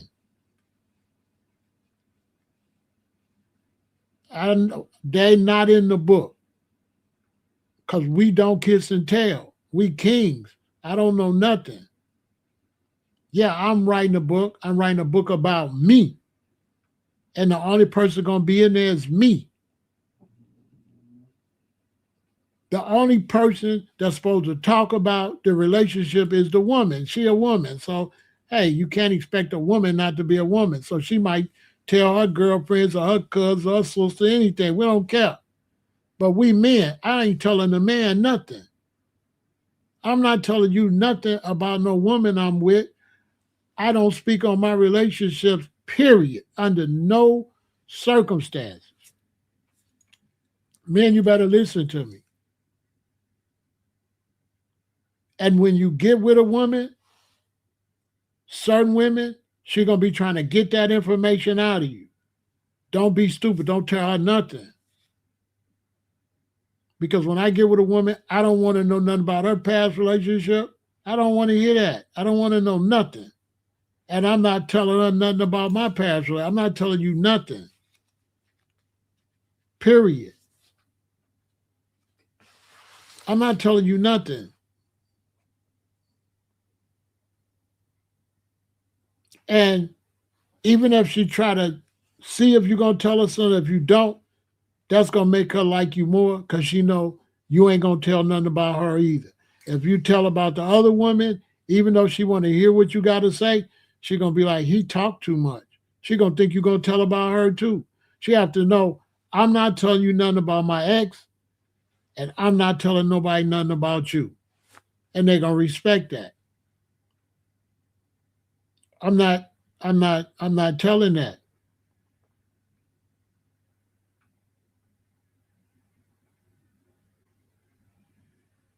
And if I got to a situation where somebody asked me about a relationship and I did want to say something, and they say, well, how did y'all break up? If I wanted to say something, I'm going to always say, it was my fault. I'm going to follow on the sword. Any relationship didn't work. As far as my story, it was all my fault. They didn't do nothing wrong. That's gangster. They didn't do nothing wrong. It was me. Put it all on me. Straight up. I don't kiss and tell. They didn't do nothing. If you just gotta blame somebody, put it on me. I can live with it. Put it on me. I'm a man. I ain't know. But she did this and she did that. Girl, no, that ain't me. That's too feminine. Hey, positive queen. That's too feminine. I can't be telling what no about no lady. That I don't know. I got toxic masculinity. I'm not snitching on no lady or tell nothing about no lady in no relationship. I don't know nothing. She was perfect. I messed it up. There's your answer. Let's move on. Boy, I'm not divulging nothing about no woman like that. Hey, Boss Queen, I'm not divulging nothing about no woman. That's too feminine. I don't know nothing. She didn't do nothing. Shit. If you got to blame somebody, blame me. You know what I'm saying? I ain't blaming no woman. No, I'm not doing that. Mm-mm. That's too feminine for me. I'm not doing that. I'm a G. No, I messed it up. That's cool. I can live with that. I can live with you said, Pharaoh, every relationship with you was in, you messed them up. I had one dude, he came over here and said, you was in a relationship, you was in this many relationships. I had to tell him, I said, you do know two of them passed away, right? He like, oh, I'm sorry. Yeah, you see, this what happened. You just be talking, you understand? And you don't be knowing what you be talking about, embarrassing yourself. You know what I'm saying? You don't even know what happened, dude. Like it's none of your business anyway. But just the fact, bro, you jump to conclusions like that. And I only told him that so the rest of the audience can learn. Hey, keep your mouth shut. The answer might not be nothing you're gonna be proud that you asked for. You know, watch what you ask for. You don't know. You jump at conclusions. But I don't know nothing. Because I believe a relationship is personal between two people, and that's how I did stay. I don't believe a relationship is between 3 people, 4 people. It's 2 people. It's me and her. That's it. And whatever happened, it stayed right there. What happened in the house, stay in the house. What happened in the relationship stays in the relationship. I don't know nothing.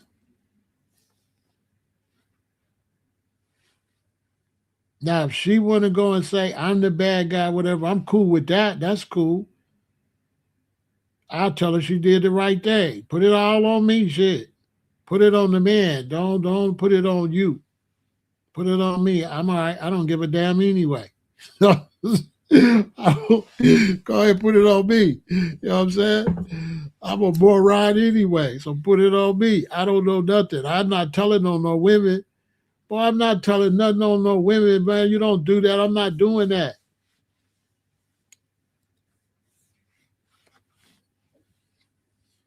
First off, when I'm with a woman, she's under my protection for the rest of her life. That's the first thing. Once I'm intimate with a woman and she mine, no matter we break up, whatever, she forever under my protection if there's nobody else to protect her. That's first. You can't do nothing to none of them, and I find out. It's going to go bad for you. If they're in a bad situation, I'll help them. Not only will I help them, let's say I got a wife and an ex is in a bad situation. I'll go help her. I won't tell my wife, but I won't do nothing either. I won't try to kiss her. I won't try to get at her or none of that. I come, help her, and I'm gone. I don't do no weirdo shit. I'm not going to take advantage of something bad happening to try to, that's too creepy for me. I'm a player. I don't got to do that. Why would I do that? That's creepy. She like, oh, I got a flat tire in my car. I don't know who else to call. I'm not finna go out there and fix the flat tire and try to sleep with her. Come on, man, that's cornball shit. I'm going to fix the flat tire and let her push on. And one reason I do that positive, because I got children, right? So let's say one of my children's mother get a flat tire, but we broke up and I'm all girly about it. Now I ain't gonna help you get your other dude you was with to help you, right? Now let's say I don't help her and something happened to her and she get unalived out there, come up missing. But she the mother of my son or my daughter. Now I got to deal with my son and my daughter dealing with that pain when I could have went and saved her. So a lot of times I be doing that for the children because that's the children mama.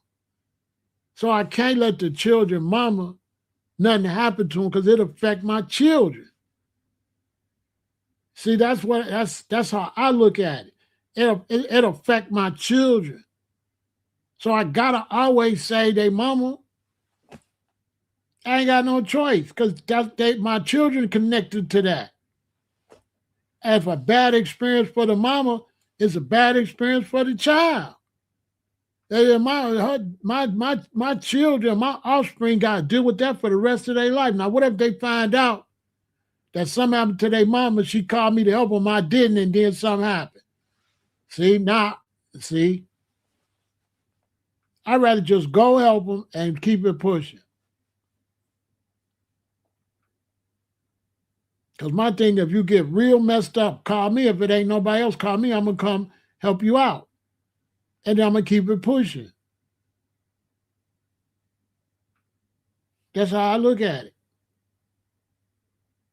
Because I would do the same if I had an ex and something happened. And I'm like, dang, man, I got to get a ride. I'll call the ex and be like, come pick me up and take me somewhere. I wouldn't try to talk to her. She might got her husband or whatever.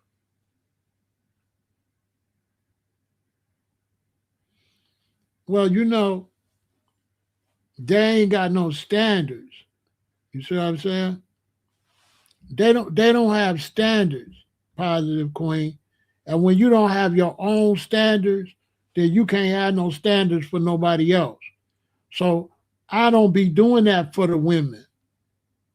So people be like, that's nice. No, it's not nice. I got my own standard. I'm doing that for me. You understand? I got my own standard. I got my own. I don't want to disappoint myself. So I don't be doing it for the women. I be doing it for myself. This is how I like to function. And then I feel like if I was intimate with somebody, especially if I had a child with them, that's a bond don't never go nowhere. See, a lot of these young people don't know. When you get older, you still gonna be friends. All that's gonna be water under the bridge. When you get too old to be having a lot of sex and too old for relationships, that's still gonna be your associate.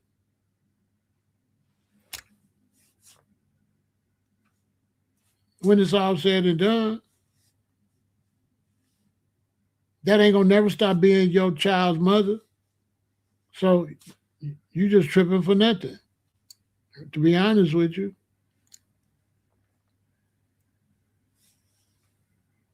And then I got stepdaughters. I raised two stepdaughters.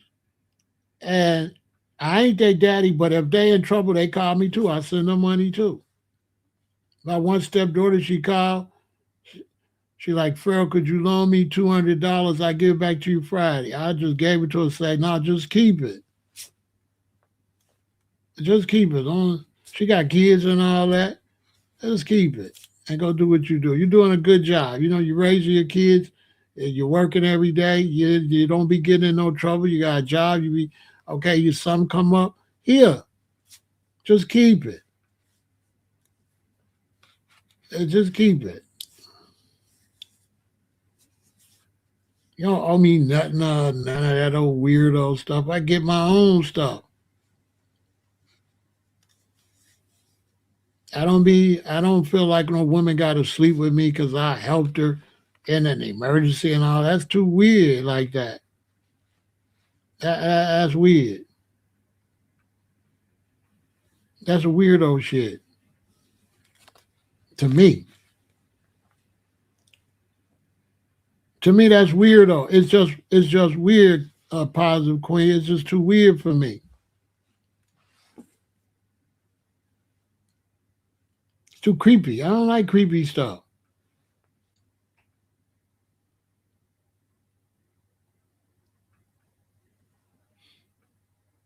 And then I'm not going to cheat on my new woman. On top of that, if you break up with a woman and she's seeing somebody else and you sleep with her, you don't know, she might have caught something from the new person. See, you out here, you're going to catch a package too.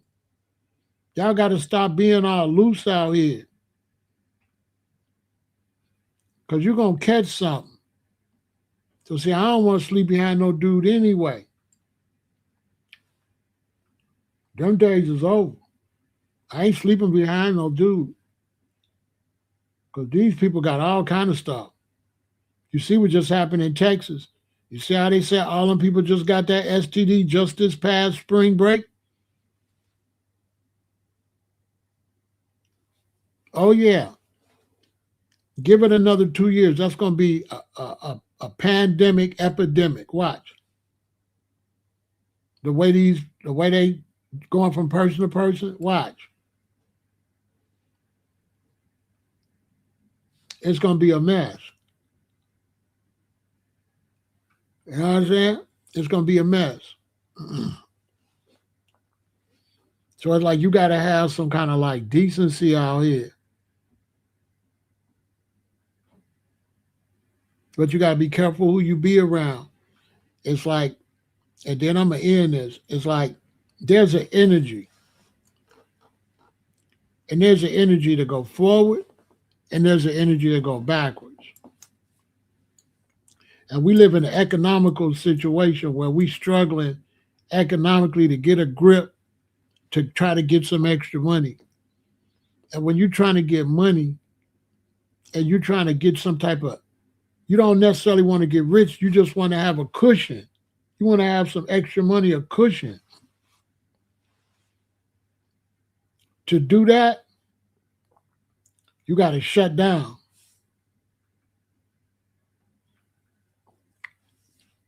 So who you're around going to affect your economics bad, because money doesn't sit still. Money either grows or decreases. And if you sit still and money grow, it'll start growing. It'll grow faster and faster and faster. If you play around and it decrease faster and faster and faster. So you can have $15,000 saved up. And if you start spending it slowly and you get down to 13, it'll be hard to stop that from going down. Before you could put the brakes on that, you'll be down to $7,000 before you be able to get it to go back 8, 9, 10.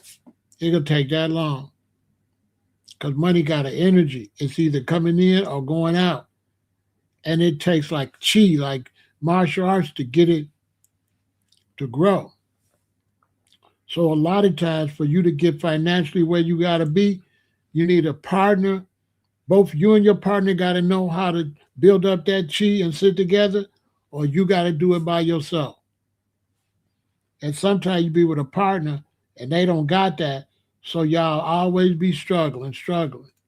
You do better by yourself to build up that money chi for that money to grow. Because that's how money works. Money either grow or it go backwards. It will not sit still. And in 2026, you can't be taking money for no joke no more. There used to be a time you could blow money, get it back. But right now, as we're going into this cashless society where they're going with it, you can't be playing around because it's getting harder and harder. It's getting real hard to save some money, like extremely hard. Extremely. So it's going to take some new couples. Y'all going to have to build some new couples. The old couples, that's not going to work. You're going to need some new couples. You're going to have couples that know how to sit still and don't be spending. Yeah. Remember I said it first. It's going to come out. It's going to be on the news and everything. When I say stuff like this, within 24 months, they'll be saying it on the news. It's going to be new marriages and new couples. The new couples is going to know how to sit their ass still. All that run around going to be over. Everything going to come back into the house because we've gotten away from the house. And the house is where all the action at. The action ain't at the restaurant. The action's not at a hotel. The action's not at vacation. The action's at home. At home is where all the enjoyment is at. You can go on the nicest vacation in the world. When you walk back into your home and your bedroom, you can hear your whole body go, ah. You be so glad to get back. And your bedroom ain't nowhere as good as the bedroom you was in, but that you can't wait to get back to your bedroom. And that's where the energy's got to go back. Back to where your great-grandmother and grandmothers and them, that's how they survived. All our chi was in the house. Facts. All our chi was in the house. When I was growing up, the most fun we ever had was in the house. Not vacation, not no movie, not nothing. The number one fun when we was growing up was in the house. Why? Because the house had that warm vibe and we created things to do that made home be greater than anything. We played pickup sticks. We played domino. We played Old May. We played Bid Whist. We played Monopoly. We played Stratego.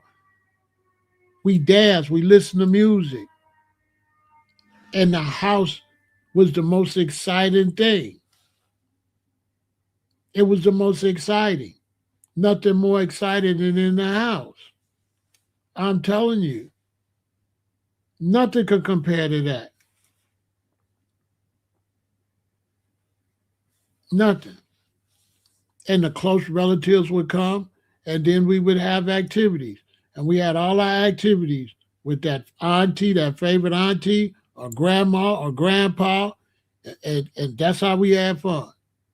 That cousin that's always around, and we get together and we just have a good time in the house. Everybody say, what happened to the music industry? What happened to the music is you ain't at home no more. Tell me I'm lying. When was music the best? When we was at home playing the music. Music wasn't good because of the radio or BT or nothing. Music was good at home. If you think back to BET, BET was a home event. That's a fact. BET was a home event. It was something we did at home. As a matter of fact, all my New Year's Eve parties were BET News, a New Year's Eve party. That's a fact. I had them big old speakers hooked to the TV. I put on 106 in Park, and they would have all the big artists from that year perform. We got it loud and count all the way down to New Year's. Then I had cassette tapes. Once they say New Year's ago, if I put the cassette tapes on, we finished partying. But the whole party was in the house. We didn't go to no club. Every year, we had our party in the house to 106 in Park, which was the greatest New Year's ever. I've been all kind of New Year's. It ain't no New Year yet that can compete with the 106 in Park New Year, because they had all the artists that had the hot songs that year singing live. And you got on the TV and you got surround sound. So the TV became the stereo. So not only was it a stereo, but it was visual. Because we had these big old stereos hooked up to the Sony Triniton. And I mean, it was rocking.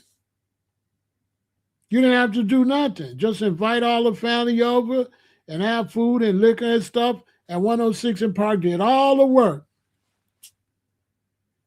The best New Year's ever. And I had all kind of New Year's. I've been to all kind of clubs, all kind of everything. It ain't no New Year that I've had that was better than the 106 in Park New Year's. They need to bring that back. So that's why we ain't selling no music, because we ain't at home doing no home activities. Music was a home activity. You had a record player or cassette or a CD and home. And that's what drove the music industry. So the reason the music industry is crashing, because we're not at home. We're not doing no home events no more. Think about it. Music was popular because it was a home event. We had record players. And you would go and family would come by and you would spin records. Even when we used to go to Alabama, what's the first thing we do? We get to Birmingham. They start playing records. And they playing Big Whist and they got the record play on. Chain, chain, chain, chain, a fool. And the kids, they telling the kids doing the new dance. Your mom and your daddy might give a dance, but granny and grandpa, they the ones showing out. Granny like, oh yeah.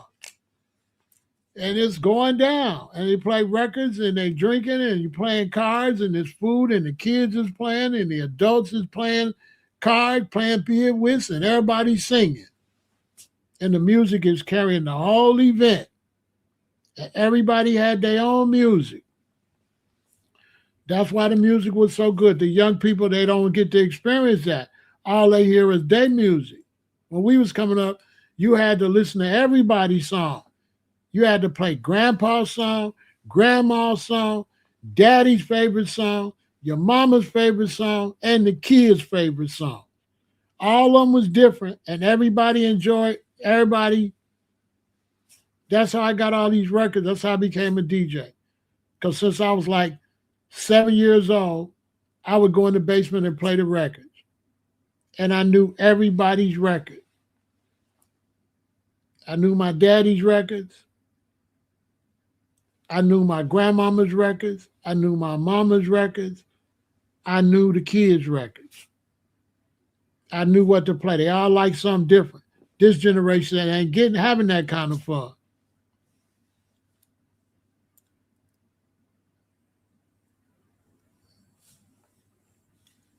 I knew what to play. I play my daddy record. I hear him upstairs hollering, oh yeah, him and my uncles and them. And then I play my mama's records. You know, she want to hear, oh, guess I heard it through the grapevine. Oh, I heard it through the grapevine. Oh, I'm just about to lose. Like my mama going crazy. Then I play granny record. Signed, sealed, delivered. I'm yours. She like, oh, sing it, Stevie. I knew everybody's record. Then after I played, then I go back around again. Play another one of my daddy records, my mama's favorite record, my grandma's favorite records, the records we like, back again. All the different records. You know what I'm saying? As a kid. And they was and I never wanted to go upstairs. So that's why I know I'm different. I never wanted to go upstairs. I was born DJ.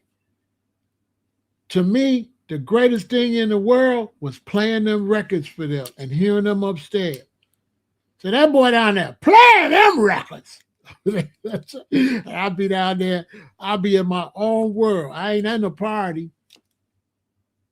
I'm downstairs playing records. And that's how you get to be a master DJ, because I know everybody's record.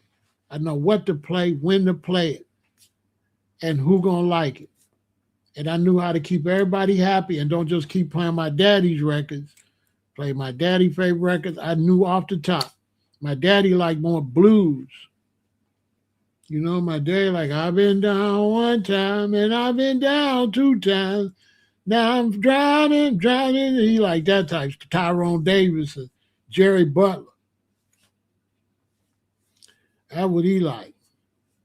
My mama like, the ladies. My mama like the ladies. Stop in the name of love. Before, put on the Supremes, put on Aretha, put on Mr. Big Stuff. Who do you think you are, Mr. Big Stuff? You're never gonna get my love. My mama wants the ladies. She just like the ladies. My daddy liked the Tyrone Davis and Jerry Butler and all that. And Granny, she like, them old records, Where I saw her the other day. Mother-in-law, every time I open my mouth, oh, she tried to put me out. Oh, why you be so low? Mother-in-law. My granny be like, ah! I play. Hey, you know them records?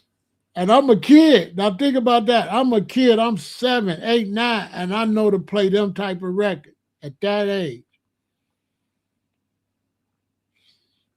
I knew what records to play at that age. That's a gift. I know all them records. I used to be down there playing. I'd be excited. I'd be getting the next record. I'm in my own world.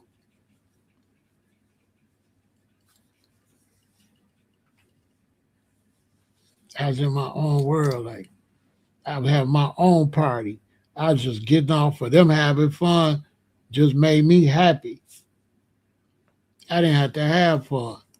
I was having fun making them have fun.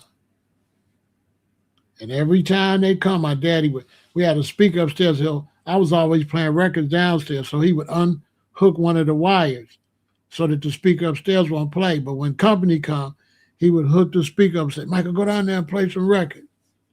And I run downstairs and play some records. I've been doing that since I was 7, 8, 9, 10, 11, 12. Until I got in high school, I was throwing my own parties. and making money. When I first started buying albums, my dad was like, boy, you're spending all this money on them records. And then when I started getting gigs, he like, Bessie, that boy's smart. He told me about Bessie, that boy's smart. That boy, he started going and giving me the rollers, like the fork rollers. He started getting me crates. You can put them in this and take them. And he started supporting. You know what I'm saying? I was doing all type of parties, grown people parties, kids parties, parties for jobs, for the Veterans Administration, all type of stuff.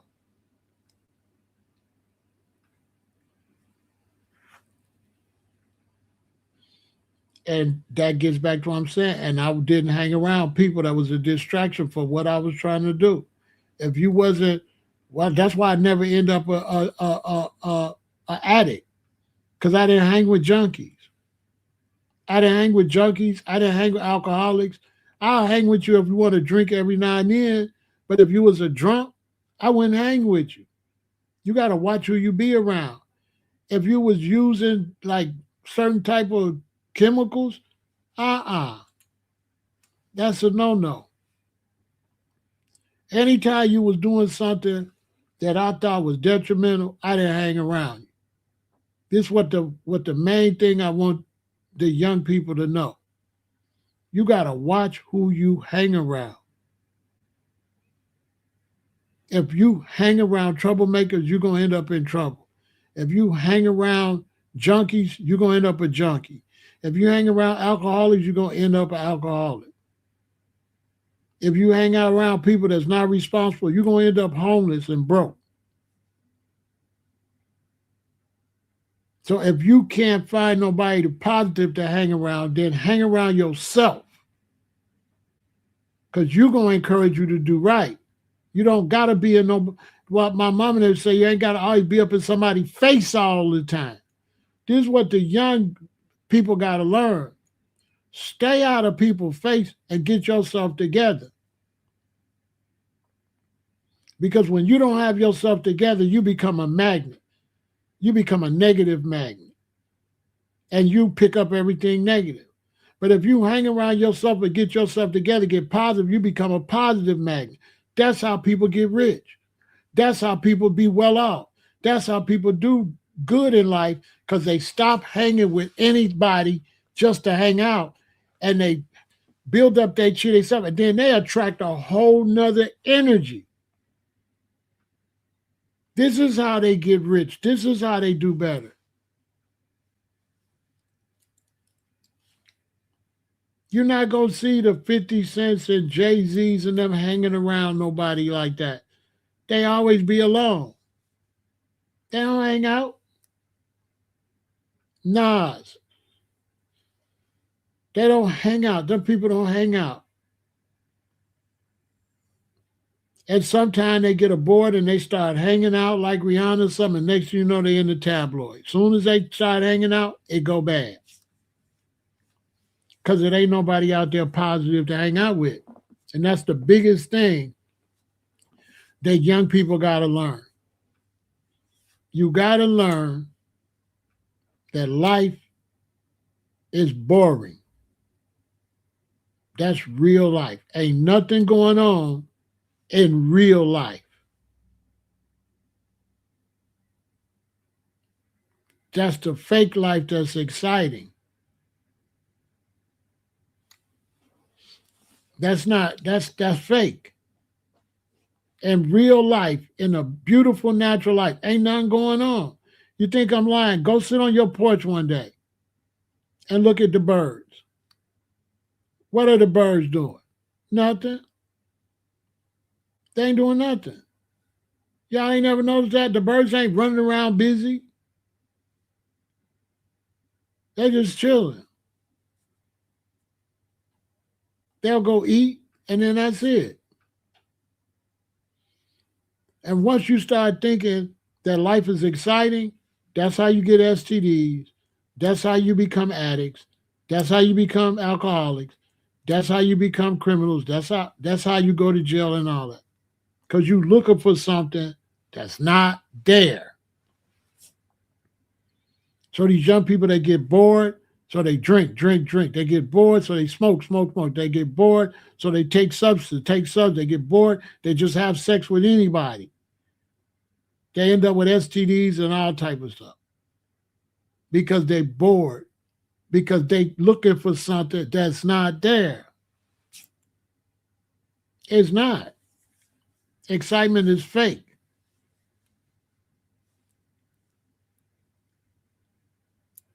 It is. It's not real. You're just chasing it.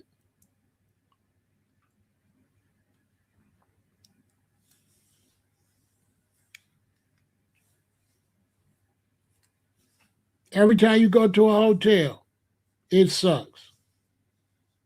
It's only kind of nice when you walk in there the first time. Once you book in there and you go lay down, it's nothing. I don't care if it's a 5-star, 10-star. It don't be nothing. Every hotel be the same, just change different things, look like different amenities to make you think you're doing something. After a while, when you live a life, you see that. One of the best ways to stop your children from doing all that is take them somewhere when they little. You know, we used to go on vacation when I was kids. So when you go on vacation and do stuff like that, that's how you realize it ain't no big deal. It's only a big deal to somebody never been nowhere. So when you take your children and they get to go to hotels and get to go to amusement parks and stuff, when they grow up, they don't be so thirsty. They realize, oh, this ain't what y'all think it is. When I was growing up, we went to Disney World and all of that. None of that was more fun than on the block. None of it was as fun as on the block with the girls doing hopscotch, jumping rope, riding our bikes, racing on our bikes, playing Foursquare, playing hide, go seek. I ain't never went nowhere that was more fun than that in my whole childhood. Nothing was more fun than just playing with the kids on the block. Nowhere I went was better than that. Not Six Flags, not nothing. Nothing was better than in front of the house, not spending no money, playing with no money, with your play clothes on. Because your mama better not catch you, because we had 3 clothes. So y'all ain't raised right. When I grew up, we had 3 clothes. You got your church clothes, you got your school clothes, and you got your play clothes. And when your mama come outside, you playing, you better be in your play clothes. You bet not be in the school clothes, and you know you done lost your mind if you're in your church clothes. You only put that on Sunday. And when your school clothes get too small, they become play clothes or get too old, or you accidentally fell at school, put a hole in the knee. Now that's your play clothes. Yeah, you come out of school, you better take them clothes off and put these ones on. And we learned how to make them look cool. Make the play clothes cool. And we learned camaraderie, how to get along, all that. And when I was growing up, you know you could only fight your own age. Do y'all know that? That's why fights was limited. We was the baby boomers. You could only fight your age. I mean, only your age. If you was in the 5th grade, you could only fight a 5th grader. A 6th grader can't fight you, they too old. And you can't fight a 4th grader because you too old. That's a fact. So that's why we didn't have many fights, because by the time a couple of days of spring, I didn't fought everybody my age. And we only fought in the spring when we first get out the house, got all that pent up energy. So that when we fight, because when we first get out the house, like some wild banjies. But by the time it get to the middle of June, ain't nobody fighting no more. All them fights is in May. All them fights is in May. And the girls didn't hardly fight at all. So a girl fight was a big event. The boy fights was, I wouldn't call them fights, but that's what they call them. That's why you fight the same age, because the fight don't be no real. Y'all can't fight. That's basic. The two fifth graders can't really fight. This is, anytime you got to argue a half an hour afterwards who won. But I hit you in your eye though, yeah. But then when I hit you like this too, and then you went like that, nobody won. But who knows? But you get it out your system, and by the time it's June, July, it ain't no more fights. All the fights is when we first get outside, when the snow is gone, or when it first get, late April, early May, it's up. We don't know how to act. You know what I'm saying? We got to get readjusted to being with kids all day. We be with them at school. But when I was coming up, you couldn't really fight that much at school. You could fight on the block, though. But that's only when you first come outside. You got to get used to being outside. But you was taught right then, don't hang around nobody that was going to bring you down. Hey, Kathy, period. Anybody that was negative, we was taught to stay away from. I remember one boy's name was Michael, and he was like, come on, Stu, go. I'm finna go rob something. He was finna rob somebody. I was like, man, you crazy. What? I ain't going over there and do that. So then he said, what, you scared? So I stole on a bow.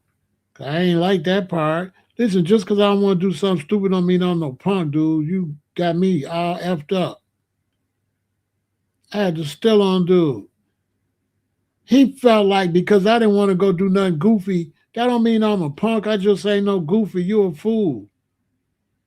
He got cocky, I think. He forgot who he was talking to. Wow. Bow. What? Yeah, what, bro? What?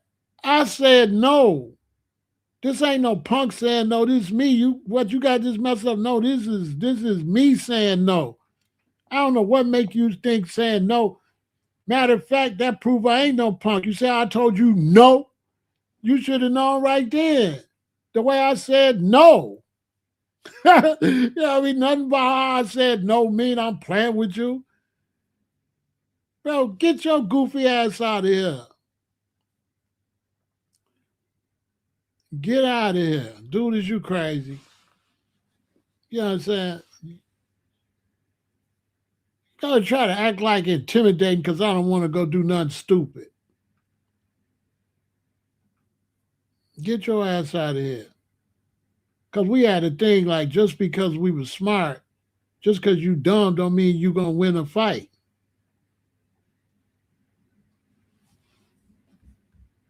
I seen it, and he upped it to 500. He gave another 100. Yeah, Cal, he gave another 100. I'm gonna be there. And as soon as the weather break, I'll be driving up to your door. You know I'm coming down there. Because I got a bunch of movies, and I just want to go scope it out first and see what investments and rub some elbows.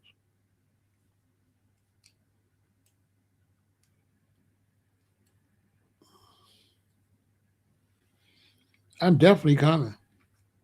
I've been supposed to go to Alabama, but I'm coming to New Orleans first, and then we're going to go.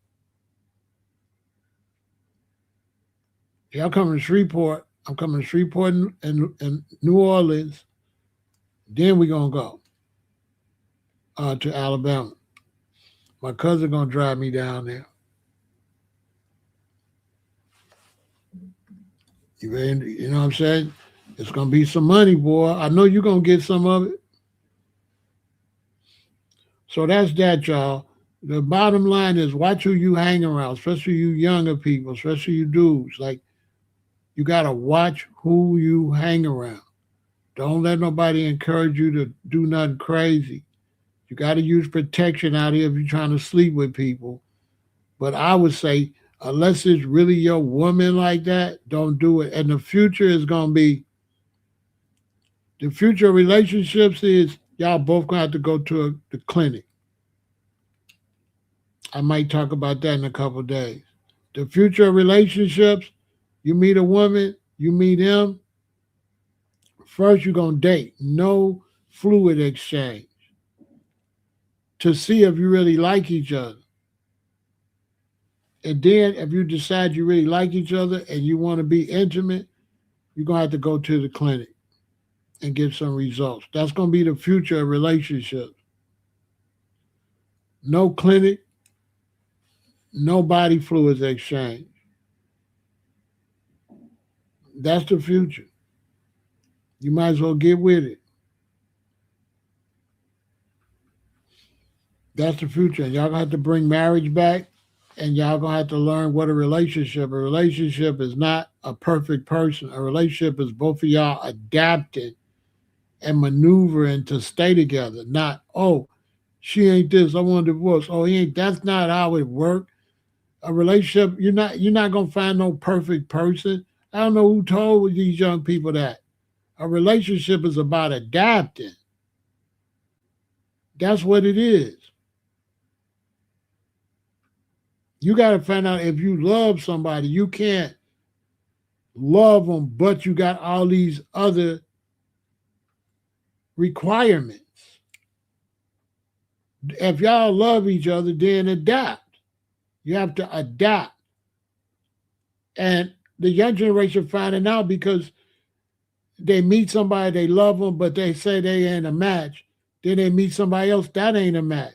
And they meet somebody else, that eventually you're going to find out ain't no match. That doesn't exist. The only thing that exists is love, and then you make it match. You make it work. That's how it goes.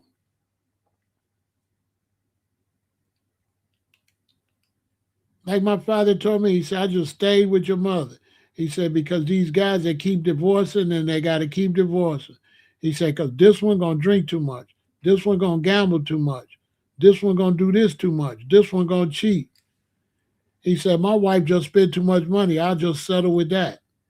That's what my daddy told me. He said, it's going to be something wrong with everybody. Pick something that's wrong that you can live with.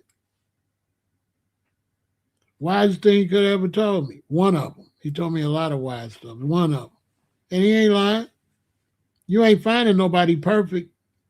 Ain't neither one of y'all perfect. So you got to adapt. And that's why when you see the old couples, they make such a great relationship because they didn't adapt it so much. They didn't mold it in. Any older couple will tell you when they was younger, it was, but after so long of sticking together, they just melted right together. And it wasn't no difference. They understood, hey, this is what it is. This how Henry is. This how Henrietta is. And that's just that. They don't look for perfect. They just look for love. If you gonna stay with him and he gonna stay with you, that's all you can get. Y'all young people gonna have to learn that. Because people are breaking up and they ain't never finding nobody no better than who they was with. They ain't. Because they looking for a perfect relationship. Ain't no damn thing. That don't exist. That ain't no such thing as that.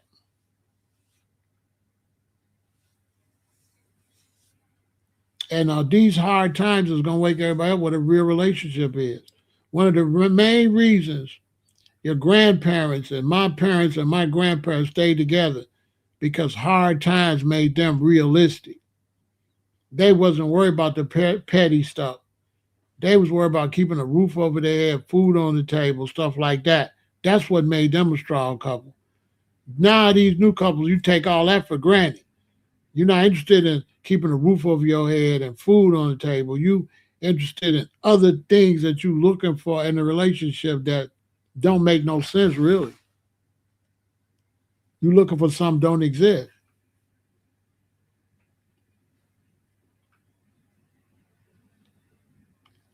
Because you can't get in a perfect relationship. That's something you have to make. It's gonna take you It's going to take you 30 years to build a perfect relationship. That's how long it's going to take. It's going to take 30. You might mold in earlier than that, but it's going to take 30, though, for the average person. Before you realize, it's going to take you 30 years. A lot of people don't make it. They break up at 15, 20 years. They break up. If they could have made it another 10 years, they would have been fine. Then they break up for nothing. They never find that. They realize that what I was looking for, that ain't even out. That don't even exist.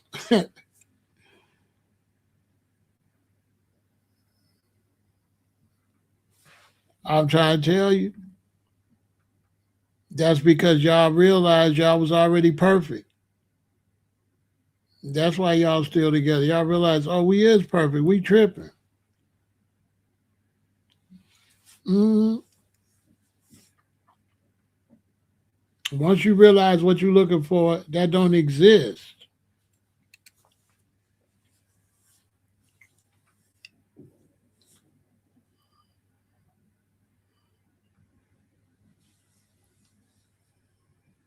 You'll be fine.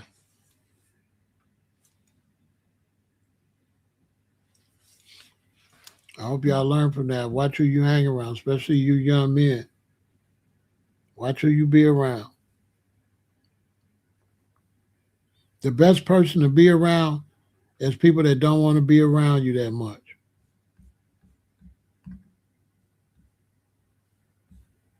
Straight up. Victory.